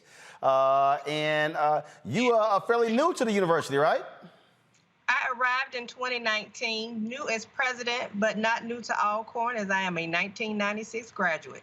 Tell us about one of the things that we did. We showed during our broadcast a drone shot of your campus. And so y'all got some things that's shaking and baking at Alcorn State. Absolutely. We're a spectacular campus. This year, we're celebrating 150 years of being in existence, as well as 100 years of football. Really excited about all of the activities that are taking place in our facilities. We're growing, expanding our footprint. We have a new faculty and staff housing that's coming online to support the innovative and creative talent that we have here on our campus. We're also opening a brand new state-of-the-art School of Business building that will open up this spring. And so we're excited about the new additions and inventory to our campus, along with welcoming this year's cohort, class of 2025, just a fantastic campus, exciting things that are taking place, and looking forward to a fantastic year. How have you had to deal with COVID? How has that impacted your students and your faculty and staff? Oh, absolutely. COVID has left no one untouched and untarnished. And so we've proceeded cautiously with the health and safety of our students and our campus community in mind, but move forward nonetheless. It's very important that we continue to provide a high quality, rigorous educational experience for our students. We know that the students who we serve, they need to be touched, they need high impact, high engagement. And so we want to make sure that we continue to provide that for them as they learn both inside and outside the classroom, but do so in a safe way. So doing all the necessary safe precautions and measures, wearing masks, putting distancing where practical, making sure that we're cleaning continuously and consistently throughout our facilities, and educating our community and leading with the message that we all have a responsibility in making sure to keep everyone safe so that we can remain in our community and be able to push forward in the semester and continue to do great things. Yesterday, I blasted the folks at Axios for this ridiculous story talking about how HBCUs were having an identity crisis when, in fact, there's been a renewed resurgence. And so have you been experiencing that? Have you seen enrollment increases, more interest in Alcorn State? We are, right now, our enrollment continues to be impacted with COVID-19. However, we remain steady. We are seeing great increases in our retention, however. Students are staying closer to home, so our freshman classes have been smaller last year and this year, but we're bringing back more of our returning students, which is really significant because that means we're going to have a strong graduation rate, both in our 4-year and 6-year space, and that our students will be going on to get great jobs. We're also seeing increases in our graduate population, and so you're seeing somewhat of a shift in the enrollment profile, but we anticipate by next year seeing even greater growth. The interest is there. We see that through our application pools. We see that in the number of students who we've accepted. And we continue to work feverishly to identify funding resources to fill the gap and make sure that those students have access and opportunity to gain the wonderful experience that we have here at Alcorn. All right, then. Dr. Felicia Nave, we certainly appreciate it. I look forward to coming back to campus, whether it's to speak to whether it's the visit, to speak to the students, do the show from there, or even do a commencement. I've done 14, 15 HBCUs. I think I've done those. And so I think, I've done 18. So and I think I've probably spoken to now 60. I think I've been on the campus of 60 HBCUs. I'm the scholar in residence at Fisk University. I'll be there on Wednesday, and so certainly look forward to coming back. We look forward to having you back on the campus. You will be amazed at the wonderful things going on at Alcorn. All right. Thanks so much. I appreciate it. You too. Have a great evening. Likewise. All right, folks. When we come back, big announcement I've been telling you about. Trust me, you do not want to miss what I am about to unveil right here on Roland Martin Unfiltered. I chose to give it to you first. I said, no, we're not going to issue a press release. We're going to let our viewers know about this before anybody else does. You get the first peek. That's next, right here on Roland Martin Unfiltered.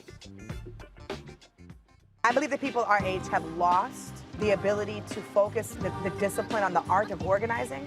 The challenges, there's so many of them and they're complex, and we need to be moving to address them. But I'm able to say, watch out, Tiffany. I know this road. That is so freaking dope.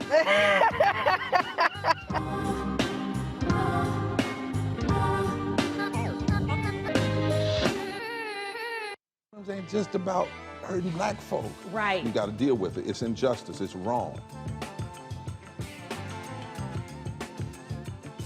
I do feel like in this generation, we've got to do more around being intentional in resolving conflict. You and I have always agreed. Yeah. But we agree on the big piece. Yeah. Now, conflict is not about destruction. Conflict's going to happen.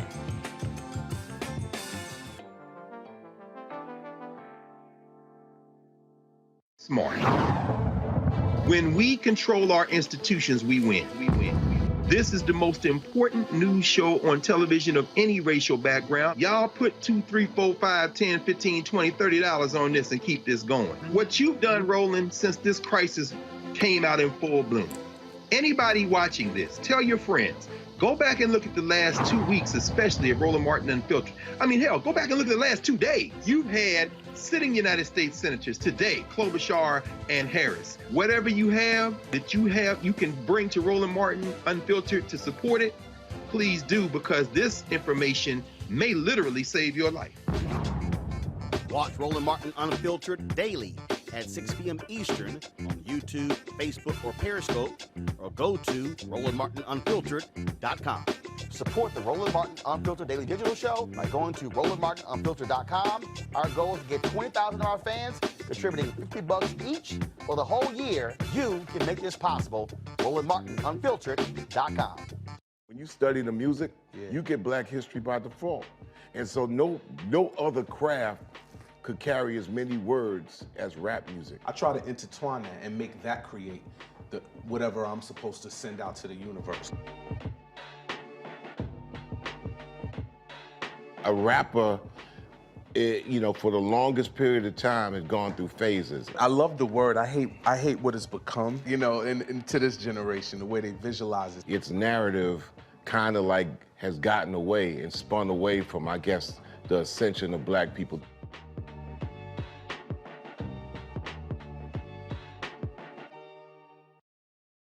Floyd's death hopefully put another nail in the coffin of racism. You talk about awakening America. It led to a historic summer of protest.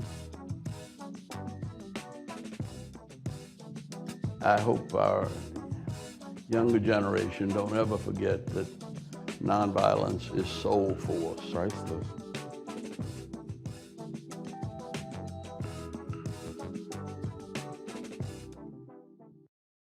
Hey everybody, it's your man Fred Hammond. I'm Deion Cole, and you're watching Roland Martin Unfiltered.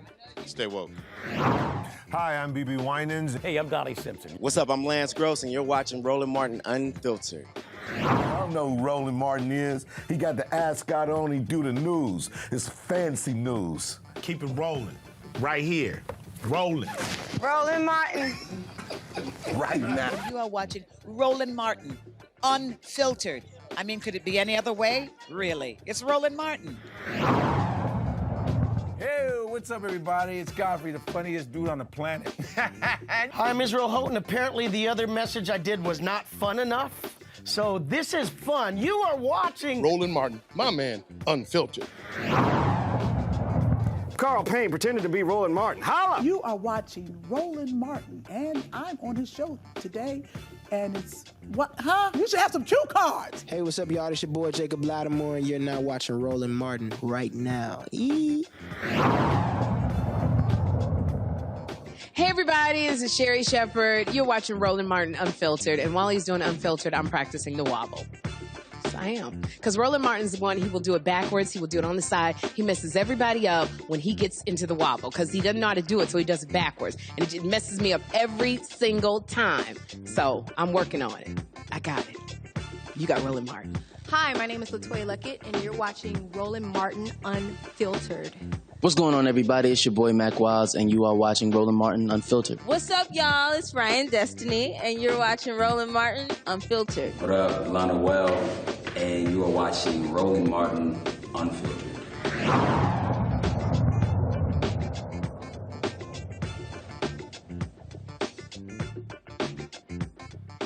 All right, folks, glad to have all of you here for our big announcement. On Saturday, we marked the 3rd anniversary of Roland Martin Unfiltered. That's right, the 3rd anniversary. Can you believe it?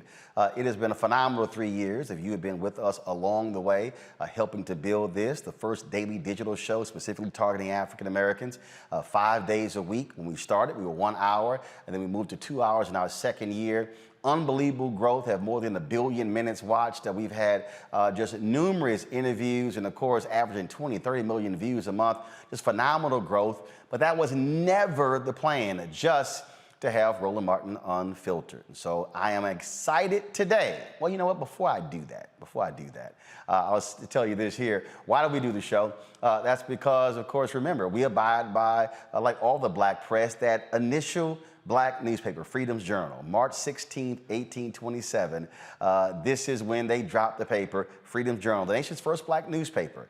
And this is it right here. And the thing about Freedom's Journal, in the third paragraph is this. This is what they wrote. We wish to plead our own cause.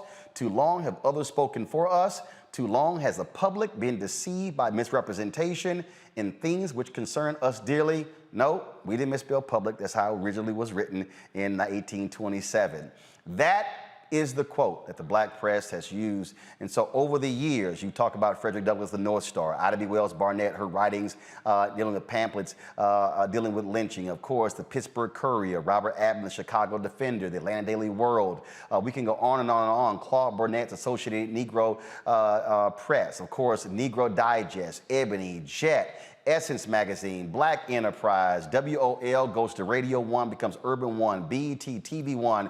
There's a long history of black-owned media, but we're now living in a digital world, which means that we have to have a digital focus. What did Gil Scott-Heron say? Revolution will not be televised.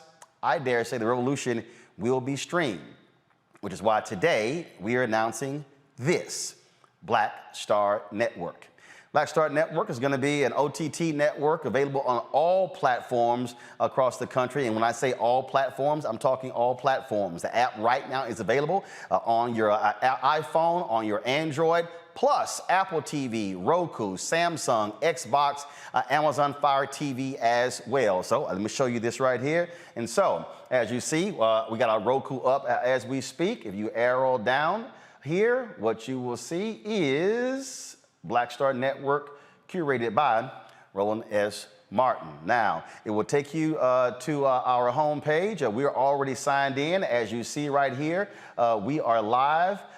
So you see all the content we have already up here. Like I say, the app is live. So if we click that, you actually can start watching, and then you'll actually see the program. And so here's the deal. It takes you to this page right here. Now, there are a lot of people who were telling me that, hey, you know what, you should charge. You see the different people. You've got Fox Nation. You've got even Black News Channel announced they're going to have a paid streaming service. We're not going to do that.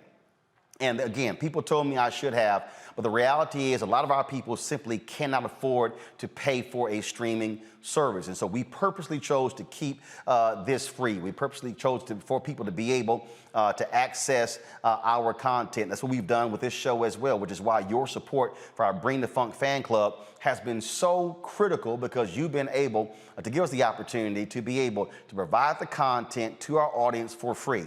Up until now, we've been live streaming on YouTube, Facebook, Periscope, Twitter, Instagram as well. We're going to continue streaming the show on the platforms, but now we have the ability to have the platform on our own app. But it's not just going to be Roland Martin Unfiltered. I'm going to be unveiling over the next few weeks the shows that we're going to be having. We're going to have, folks, in the next couple of months, 5 hours of original content every single day, a series of daily as well as weekly shows. We will then go up to 8 hours of original content every single day. Repeat that twice in the 24-hour cycle. In the first quarter of 2022, we will unveil the Black Star Network 24-hour streaming channel. That's right. Our goal is to be on Tubi, Pluto TV, Samsung Plus, all those platforms with our 24-hour streaming channel. We have, of course, been building our content library, doing some amazing things. And the first interview that we're going to drop on Black Star Network, it will go up on Saturday morning.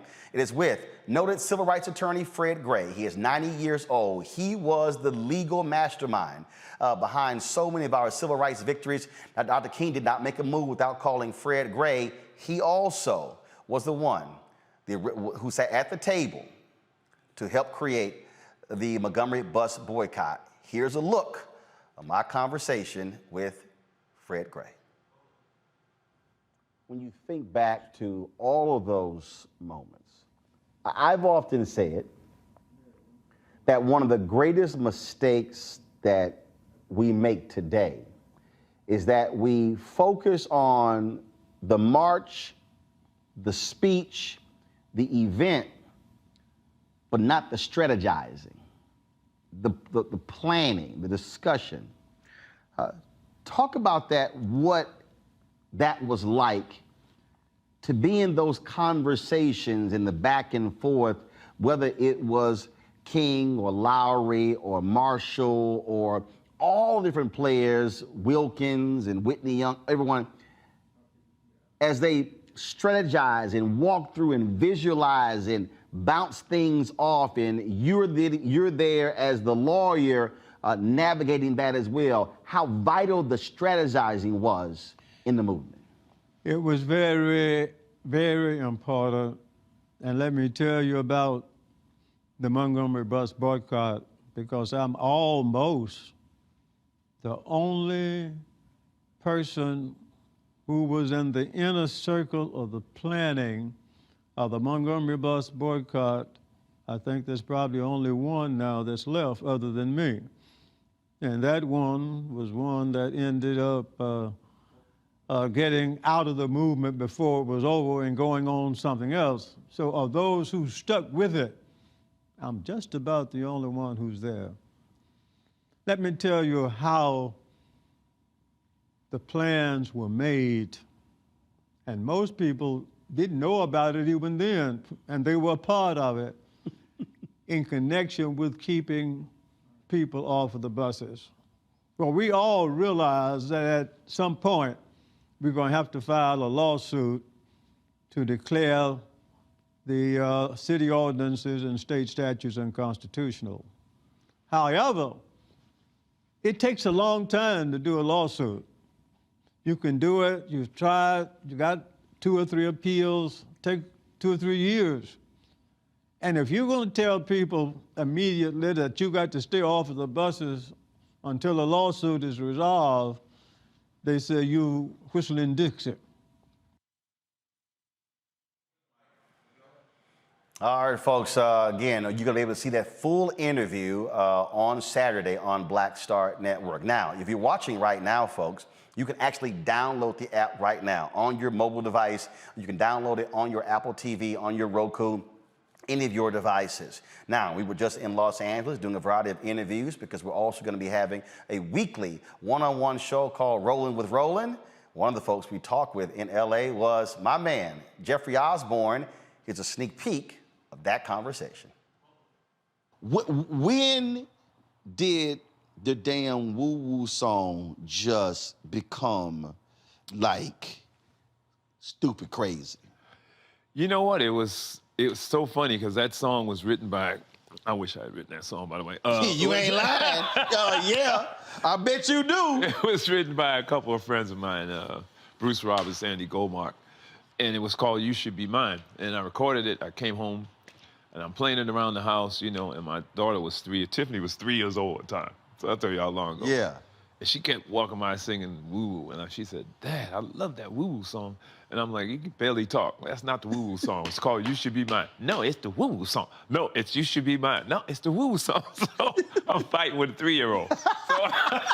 So I called the songwriters. I said, my daughter says, this is the woo-woo song. And they said, well, maybe she's right.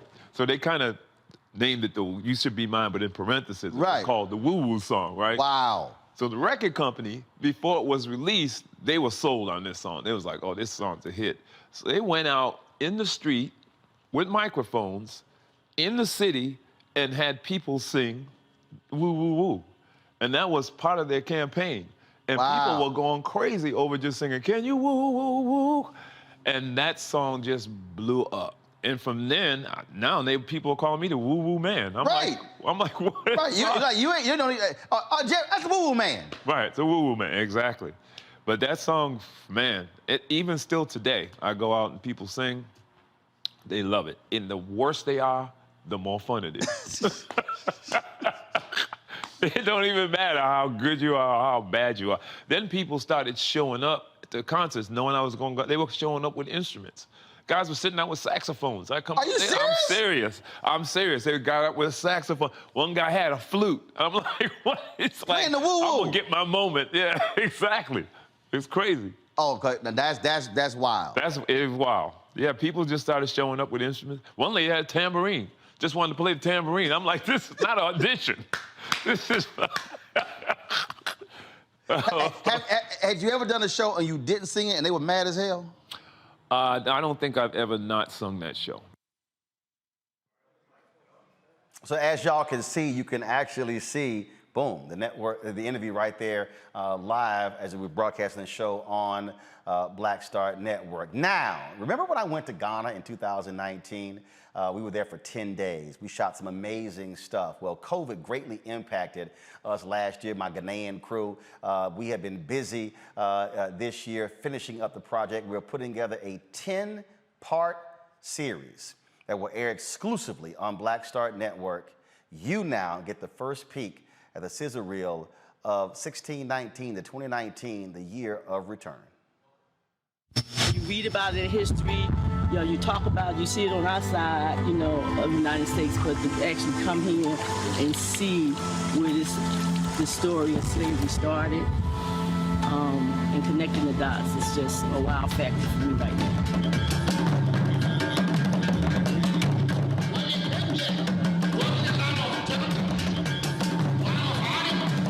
Dark inside.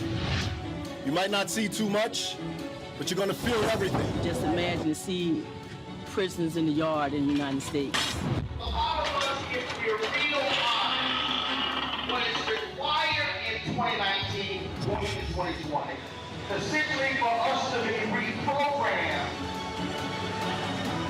from what they taught us needs to be removed and extracted. It just doesn't make sense that the richest continent in the world should be inhabited by the poorest people of the globe. Part of that is by design.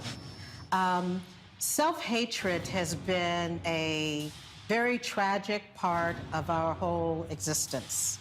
And I'm not blaming anybody for it, but if you look at most characterizations of being of African descent in the world, it's with these kind of tags. I always say, you're gonna do a lot of shopping. They go, oh, I don't think so. And then they come, so they brought limited reserves, and then they spend all their time running to the ATM because they see all these clothes they want and fabric they want. It's overwhelming. I've been here for 8 years, and I'm still taking pictures out of my car because it's a feast for the eyes on any given day. The kind of opportunities you have in Africa, you don't have those in America. The kind of money that you can make in Africa, very few of you would have that opportunity to do that in America. Cordy, who was working for the Congress in the United States, she has started a waste management company. She's the #1 here in Ghana now. She looked at dollar signs and trash. There it is. What used to be jeans. Used to be jeans. Is now a huge rush. In Ghana alone, we have a 2 million unit deficit in housing. 2 million. 2 million.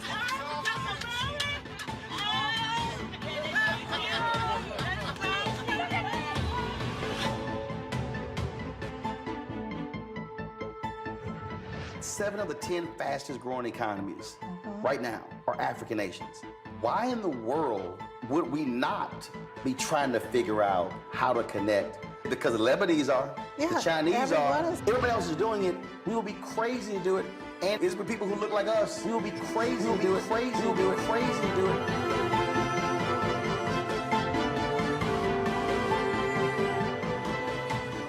Now, one of the issues that we have when we're streaming on Facebook, YouTube, and Periscope, Instagram, that we're limited in doing what we call pre-rolls. And so when we have advertisers who want to actually run spots, well, we have to go through all these different hoops. Now having our own OTT network, we can actually integrate commercials like this into our programming. Of course, we partnered with Coca-Cola for the MEAC SWAC Challenge. We're going to be attending 3 HBCU games with them this year. We'll be at the Magic City Classic in Birmingham. We'll be at the Bayou Classic in New Orleans. And of course, the Celebration Bowl in Atlanta in December. And so for the advertisers who we're talking to, we'll be able to do this on Black Star Network.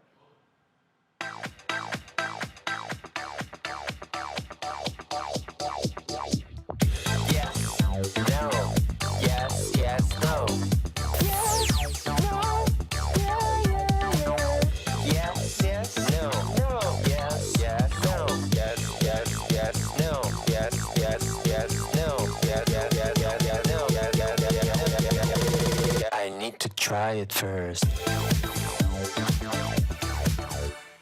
All right. right then, folks. And so it has been absolutely phenomenal. Now, you may be asking, how did I come up with the name Black Star Network? Well, last year, we actually tasked a company to put together a list of names. And so what they did was they sat with some marketers and they sat around the room and they spent a couple of days tossing out different things. And I wasn't happy with what they came back with. And then something hit me. Something hit me in 2020. I thought about Marcus Garvey. Marcus Garvey had a cruise line. That cruise line was called Black Star. The cruise line's purpose was to connect African Americans with people in the African diaspora. Of course, when I went to Ghana in 2019, I had an opportunity to actually visit the Black Star that's in Accra, Ghana. This gate was built by Kwame Nkrumah, the first president of Ghana, and it was revealed. And so I got a chance to go to the top of the gate and actually take this photo on top of the gate, which is exactly what we did. And so I was thinking about it and I said, that could be a very good idea. Black Star Network. Not only because of that connection, I also wanted to be able to say, what are we about creating Black Stars with our digital platform? Okay, folks, let's go ahead and show it. And so that's one of the photos there. You saw it in the video as well. And so there were several different photos that we shot because Nkrumah wanted he wanted Ghana to be the gateway to Africa. Well, we want Black Star Network to be the gateway to Black-owned content, to give an opportunity to Black creators to be able to show what they can do. And so we've got some phenomenal things that we have planned. I'm not going to announce the shows that we have lined up, but folks, trust me, we're focused. It's an amazing stuff. We're in 3 different areas: news, politics, business, tech, and also in culture. Culture could be religion, it could be entertainment, it could be any number of things. It could be cooking, it can be comedy, it can be all kinds of different stuff. And so, man, we got some stuff lined up.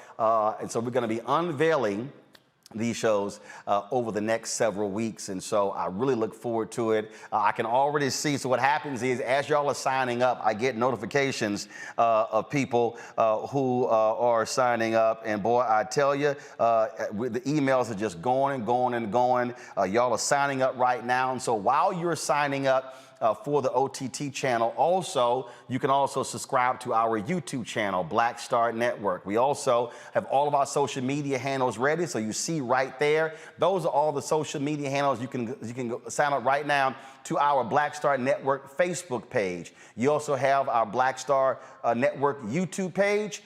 Twitter, we couldn't get all Black in there with Star and Network, so Twitter is BLK Star Network. You can also go there. You can also see our Instagram page. And so all of those pages are already there. I want every single one of you who already follow me to follow all of those different accounts as well, because we're going to be pushing out some great, amazing content, folks, with this particular network. And again, it is 100% Black owned. This is an opportunity for us to be able to speak to our issues, for us to be able to really have the kind of content that's needed.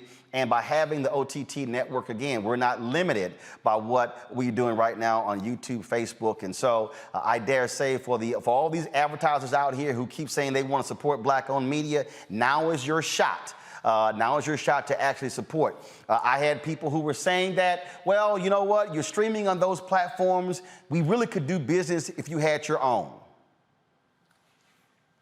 This is my own. Now you have no more excuses to say you can't support what we are doing. As I said, we're putting together our 24-hour streaming network. I'm going to do something here. So, Henry, why don't you go ahead and do this here? Y'all, we're here in our new studios.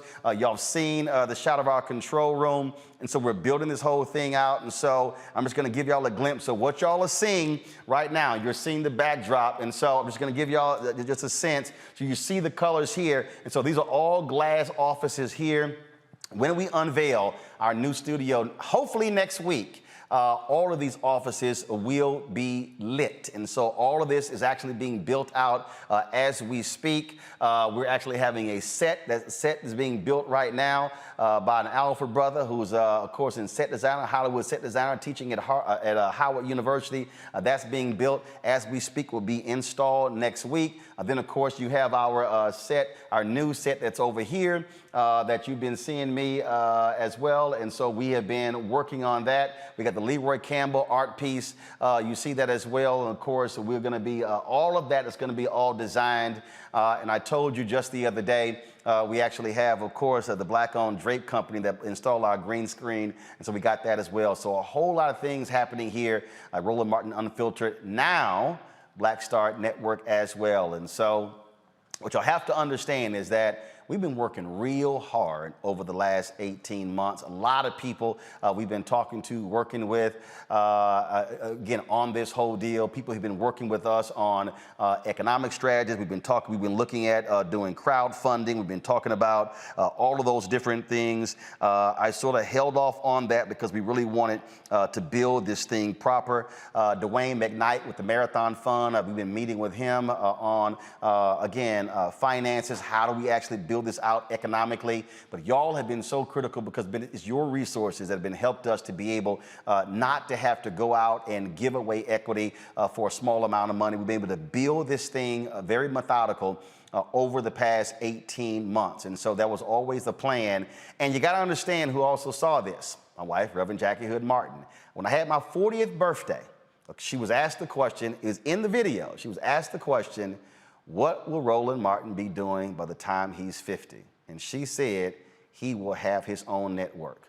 Remember, I turned down the deal at TV One in 2018 after News One Now was canceled, and I was 49.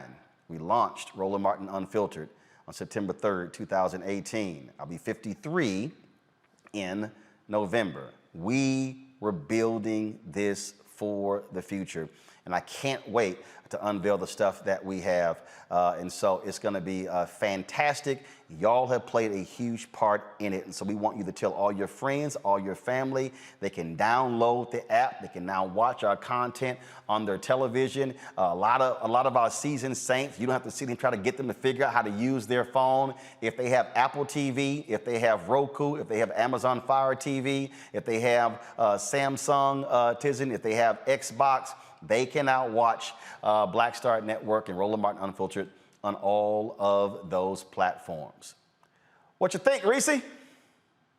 Congratulations, Roland. This is amazing news. I am following all the pages. I downloaded the app. The video looks phenomenal, so I'm really excited to see it on my big screen. You know, my husband and my mother-in-law watched the show, and my mom watched the show on the big screen, so now they can use the OTT Black-owned app. Congratulations. Faraji. Big brother Roland. I'm all in, man. I'm all in. I'm telling you, I'm all in. I'm following our watchers on Facebook. I signed up everything. I'm really proud of you, big brother. You said you were going to do it, so you are doing it. I don't even want to say you did it because there's so much more to come. But, you know, I'm here for the ride, brother. I am rolling with Roland all the way. Congratulations. Dr. Greg Carr. Brother, do you see? I'm watching you on this right here. See this right there? They go flag. Look at this joint, like, come on, man. I got the joint downloaded. I'm looking at this. In the words of Marcus Garvey, up you mighty race. You can accomplish what you do. All the haters, please intensify the hate. All the lovers, please sign up. You giving it away, brother. The whole foundation is trembling. Oh, man. Yes, indeed. Look for Roland Martin in the whirlwind, to quote Marcus Garvey again. Congratulations, brother. As Faraji says, Reese said, this is just the beginning. Finally, brother. Finally, yes. And trust me, folks, it has been a long chore. And I share with y'all, look, I'm very honest and clear when we talk about what these things cost in terms of the resources. We work with Jalen Bledsoe and his company, a black entrepreneur, black tech entrepreneur. We partner with Vimeo to actually build out these apps.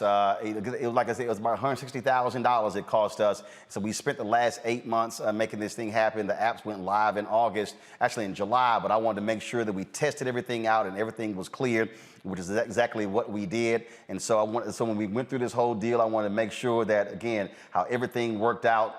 And so just so you understand, here's what's going to happen. And so you see right now, this is all Roland Martin Unfiltered content. But when we begin to add the other shows on the network, you're going to see they're going to have basically their own section. So each one of the shows is going to have their own section on here.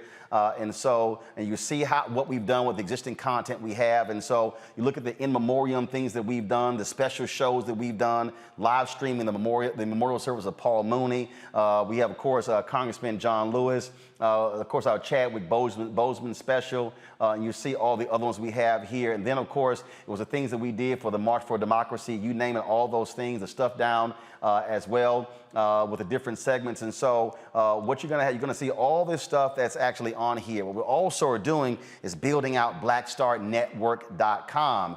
And so in the past few weeks, I've actually hired 4 people. We're actually about to hire another 4 to 6 people, which is why your support matters, because we want to be able to take the content that we have on the show, take that and be able to place it in written form and drive that content out on blackstarnetwork.com. And so if you go to the website, you'll see where we have the news section to be able to push that content out. We want to be completely integrated, what I call being vertical as well as horizontal. And so being able to have written, being able to have photos and have video. And so when we go live from different events, when we broadcast a lot of these rallies and things like that, we'll be able to have it streaming directly on the network and have it there. And again, not have to be bound by YouTube or Facebook or Instagram or Twitter and all their particular rules. This is the opportunity for us to completely control the content and build up our library. So all these things are happening, as I said.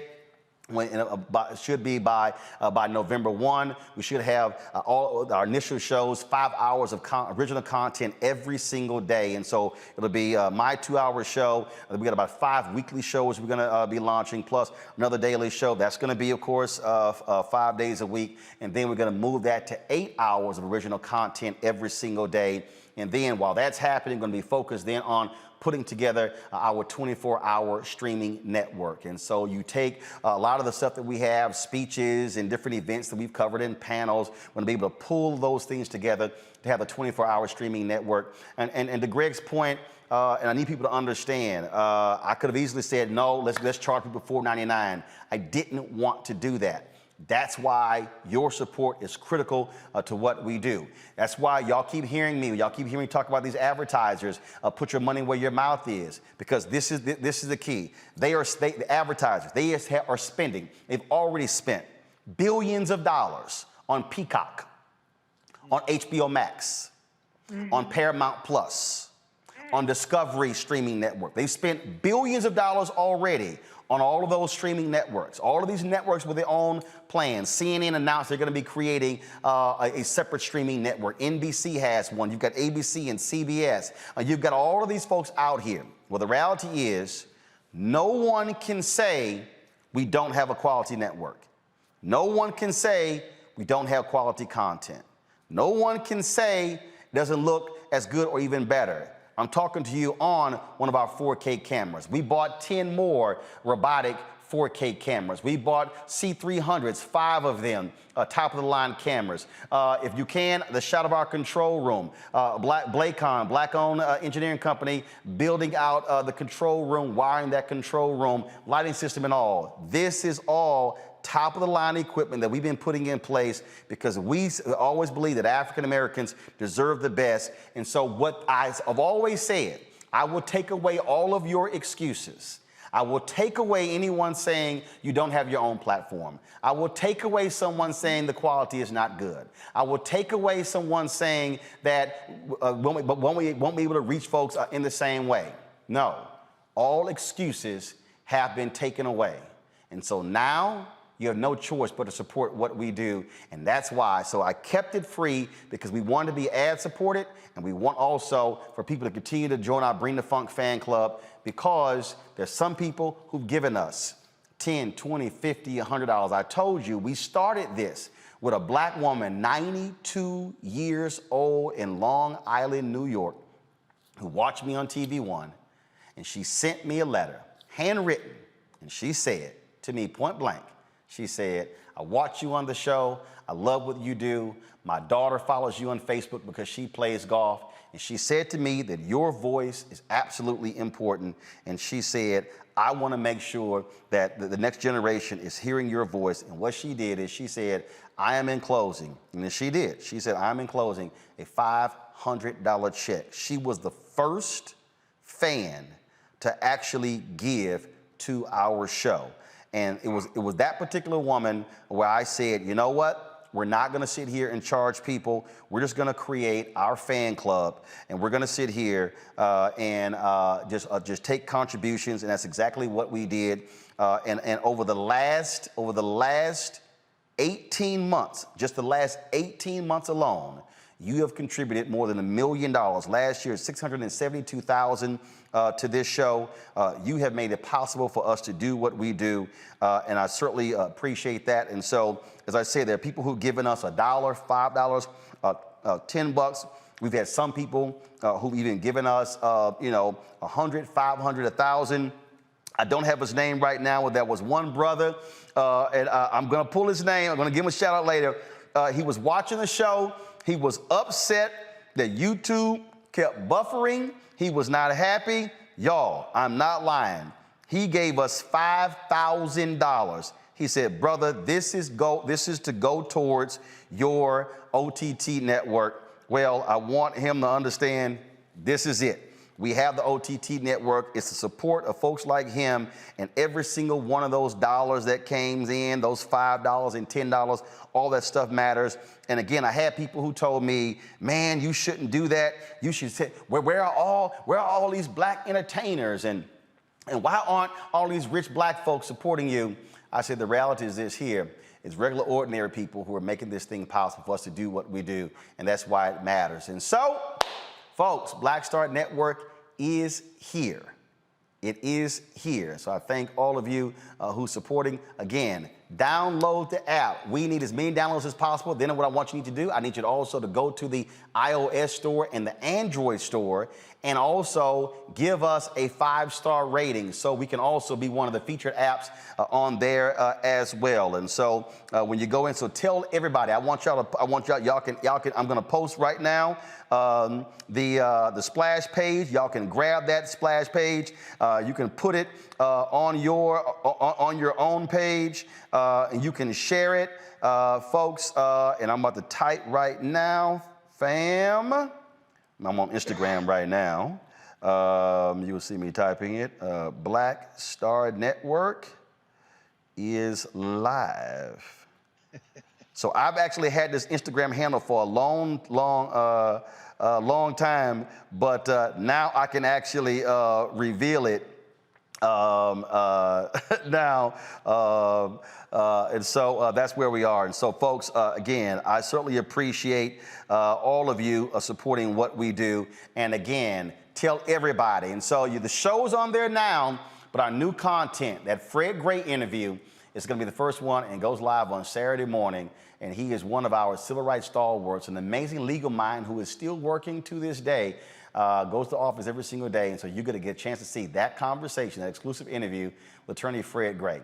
Folks, thank you so very much. Don't forget to support us. I got to go ahead and put that up. You want to support Roland Martin Unfiltered and Black Star Network? Support us via Cash App, $RM Unfiltered. Support us also at paypal.me/R Martin Unfiltered, Venmo.com/RM Unfiltered. Zelle is Roland@RolandSMartin.com, Roland@RolandMartinUnfiltered.com. And don't be shocked. Y'all don't even try it. My man Keenan, he's already registering Black Star Network on all of those platforms as we speak. Folks, thank you so very much. I will see y'all tomorrow right here on Roland Martin Unfiltered and Black Star Network. Holla!